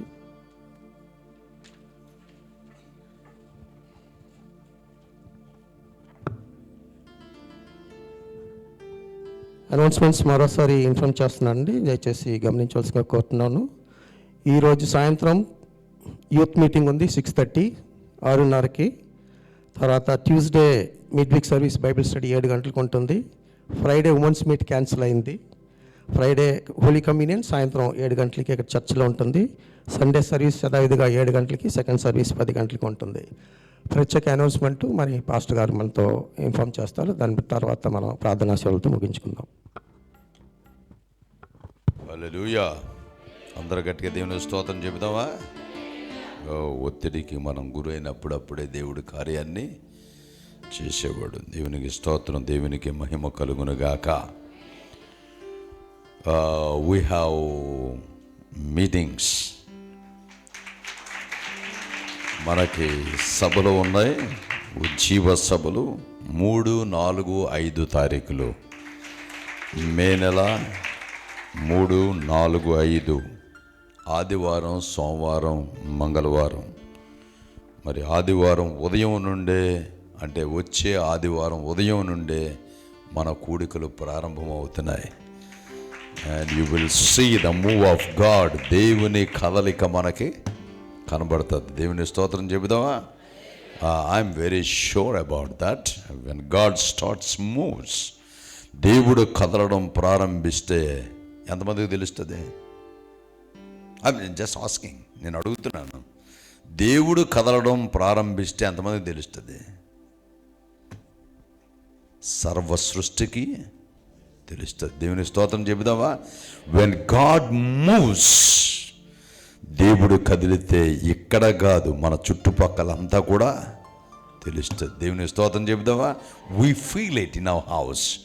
మన ఇళ్ళల్లో, మన ఒంట్లో, మన శరీరంలో, మన కుటుంబంలో, మన జీవితాల్లో దేవుని కదలికను మనం గమనించదుముగాక.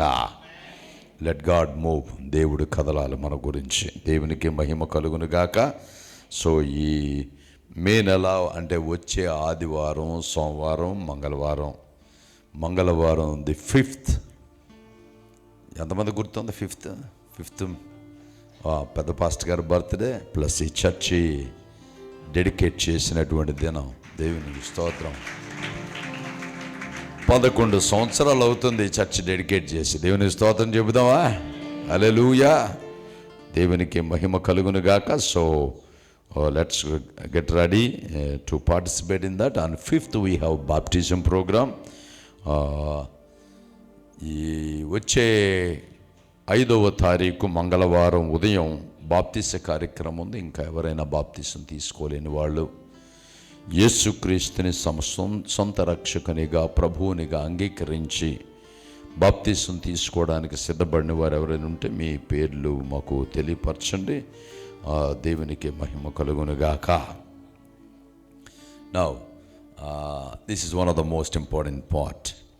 So who ever using washrooms, కిందన ఎంతమంది తెలుసు వాష్రూమ్స్ ఉన్నాయని? కిందనే అదే ల్యాబొరేటరీస్, టాయిలెట్స్, తెలుగులో మరుగుదొడ్లు. ఎంతమందికి తెలుసు? కింద మన చర్చికి సంబంధించి ఉన్నాయని ఎంతమందికి తెలుసు? Right. Any time we go and use it. ఎప్పుడైనా మనం వాడినప్పుడు నీట్గా వాడాలి. అంటే అయిపోయిన తర్వాత శుభ్రంగా దాన్ని ఉంచాలి అని ఆశపడుతున్నాను. ఎంతమంది clean toilet system? Clean toilets ఎంతమందికి ఇష్టం? లేదండి మొత్తం పాడైపోతే అప్పుడు నేను ఎంజాయ్ చేస్తానో ఎంతమంది ఉన్నారు? So nobody likes, so everybody likes clean toilet. Therefore ఏంటంటే అందు గురించి అందరికీ శుభ్రమైనటువంటి మరుగుదొడ్లు కావాలి కనుక దయచేసి దేవుడు మనకిచ్చినటువంటి రిసోర్సెస్ను మనం ఏం చేయాలి? చక్కగా వాడుకోవాలి. ఒకవేళ ఎవరికైనా వాడడం ఇక్కడ వాడకపోవడం తెలియకపోవడానికి ఏమీ లేదు ఇక్కడ, ఎందుకంటే వెస్ట్రన్ టాయిలెట్స్ కాదు కనుక. కాబట్టి దయచేసి please maintain. We have a special team cleaning. దాన్ని క్లీన్ చేయడానికి స్పెషల్ టీమ్ అపాయింట్ చేసాం. ఎంతమంది తెలుసుకోవాలనుకుంటున్నారో టీంని? Nobody wants to know? Okay. ఆ టీం ఎవరంటే మన సింగింగ్ టీమే. అందరు గట్టిగా చెప్పలు కొడదామండి. So somewhere we decided to start something. ఎందుకు అక్కడ స్టార్ట్ చేసామంటే దేవుని సన్నిధానంలో మనం ఉన్నామంటే లోబడే మనసు మనకి కావాలి, తగ్గింపు జీవితం కావాలి.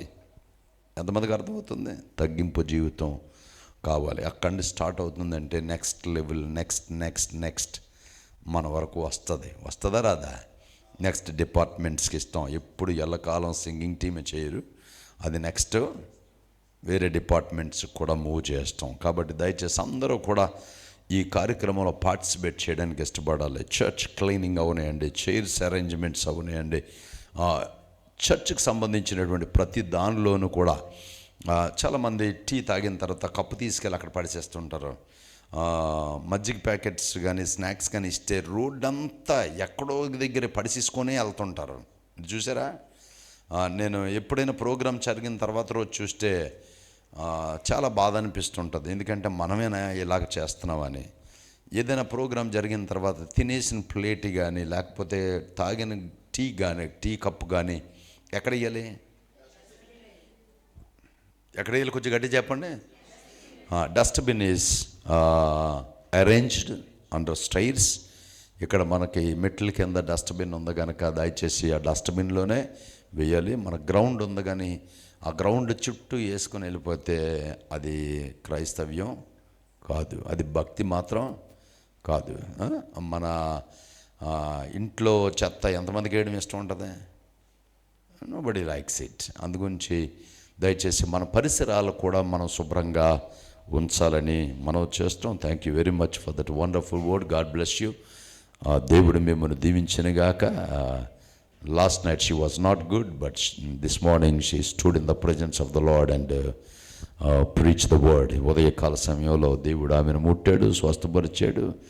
మన అందరూ ఎదురుగుంటా నిలబడి మాట్లాడడానికి దేవుడు మంచి అవకాశం ఇచ్చాడు. మీరు ఎవరో చప్పట్లు కొట్టలేదు. అది God bless you. Thank you very much. దయచేసి అందరూ లేచి నిలబడండి. ప్రార్థన ఆశీర్వాదాలతో ముగించుకుందాం. మహాపరిశుద్ధుడైన మా పరలోకపు తండ్రి, ఇదిగో ప్రభువా, మరొకసారి నీ సన్నిధానంలో మీ స్వరాన్ని వినడానికి మీరు మాకు ఇచ్చిన అవకాశం బట్టి వందనాలు. ఇదిగో కష్టంలోనే అసలైనటువంటి సందేశాన్ని ఇవ్వగలిగినటువంటి స్థితి ఇదిగో యోబు ద్వారా మీరు మాతో మాట్లాడారు ప్రభువా. అత్యంత ఉత్తమమైనటువంటి సందేశాన్ని సర్వలోకానికి అందించడానికి అతి కష్టములో నుండి వచ్చినటువంటి యోబుని మీరు వాడుకున్నందుకు వందనాలు చెల్లిస్తున్నాం. ఇదిగో ప్రభువా, ఈ భూమి పుట్టుక గురించి దాని పునాదుల గురించి మాట్లాడగలిగినటువంటి శక్తి ఆ దైవజనుడికి ఇచ్చినందుకు వందనాలు చెల్లిస్తున్నాం. కూడి ఉన్న ప్రతి బిడ్డను మీ చేతికి అప్పగిస్తున్నాం. ఇదిగో ప్రభువా, వాక్యం చెప్పిన బిడ్డను మీ చేతికి అప్పగిస్తున్నాం. రాబోయే దినాలలో ఇంకా అత్యధికముగా మీ కొరకు వాడబడినట్టు సహాయం చేయండి. కూడి ఉన్న ప్రతి బిడ్డను ఇదిగో ప్రభువా, ఈ వారంలో జరుగుతున్నటువంటి కార్యక్రమాల్లో మీరు మాకు తోడుగా ఉండండి, నడిపించమని అడుగుచున్నాం. మా పనుల్లో, వ్యాపారాల్లో, ఉద్యోగాల్లో, మా రాకపోకల్లో, మా పిల్లల స్కూల్కి వెళ్ళి వచ్చేటలో ఈ సన్నిధి మాతో ఉండునుగాక. సమస్త మహిమ మీరు తీసుకోమని యేసు నామములో అడిగి వేడుకొనుచున్నాము తండ్రి. ఆమె తండ్రి యొక్క కుమారుని యొక్క పరిశుద్ధాత్మ త్రియేక దేవుని సహవాసము కూడియున్న మనందరికీ ఇప్పుడు ఎల్లప్పుడు ఆయన రాకడ పర్యంతరము సదా తోడై ఉండునుగాక. ఆమేన్. ఆమేన్. దయచేసి అందరూ కూర్చొని ప్రార్థన చేసి సెలవు తీసుకుందాం. God bless you.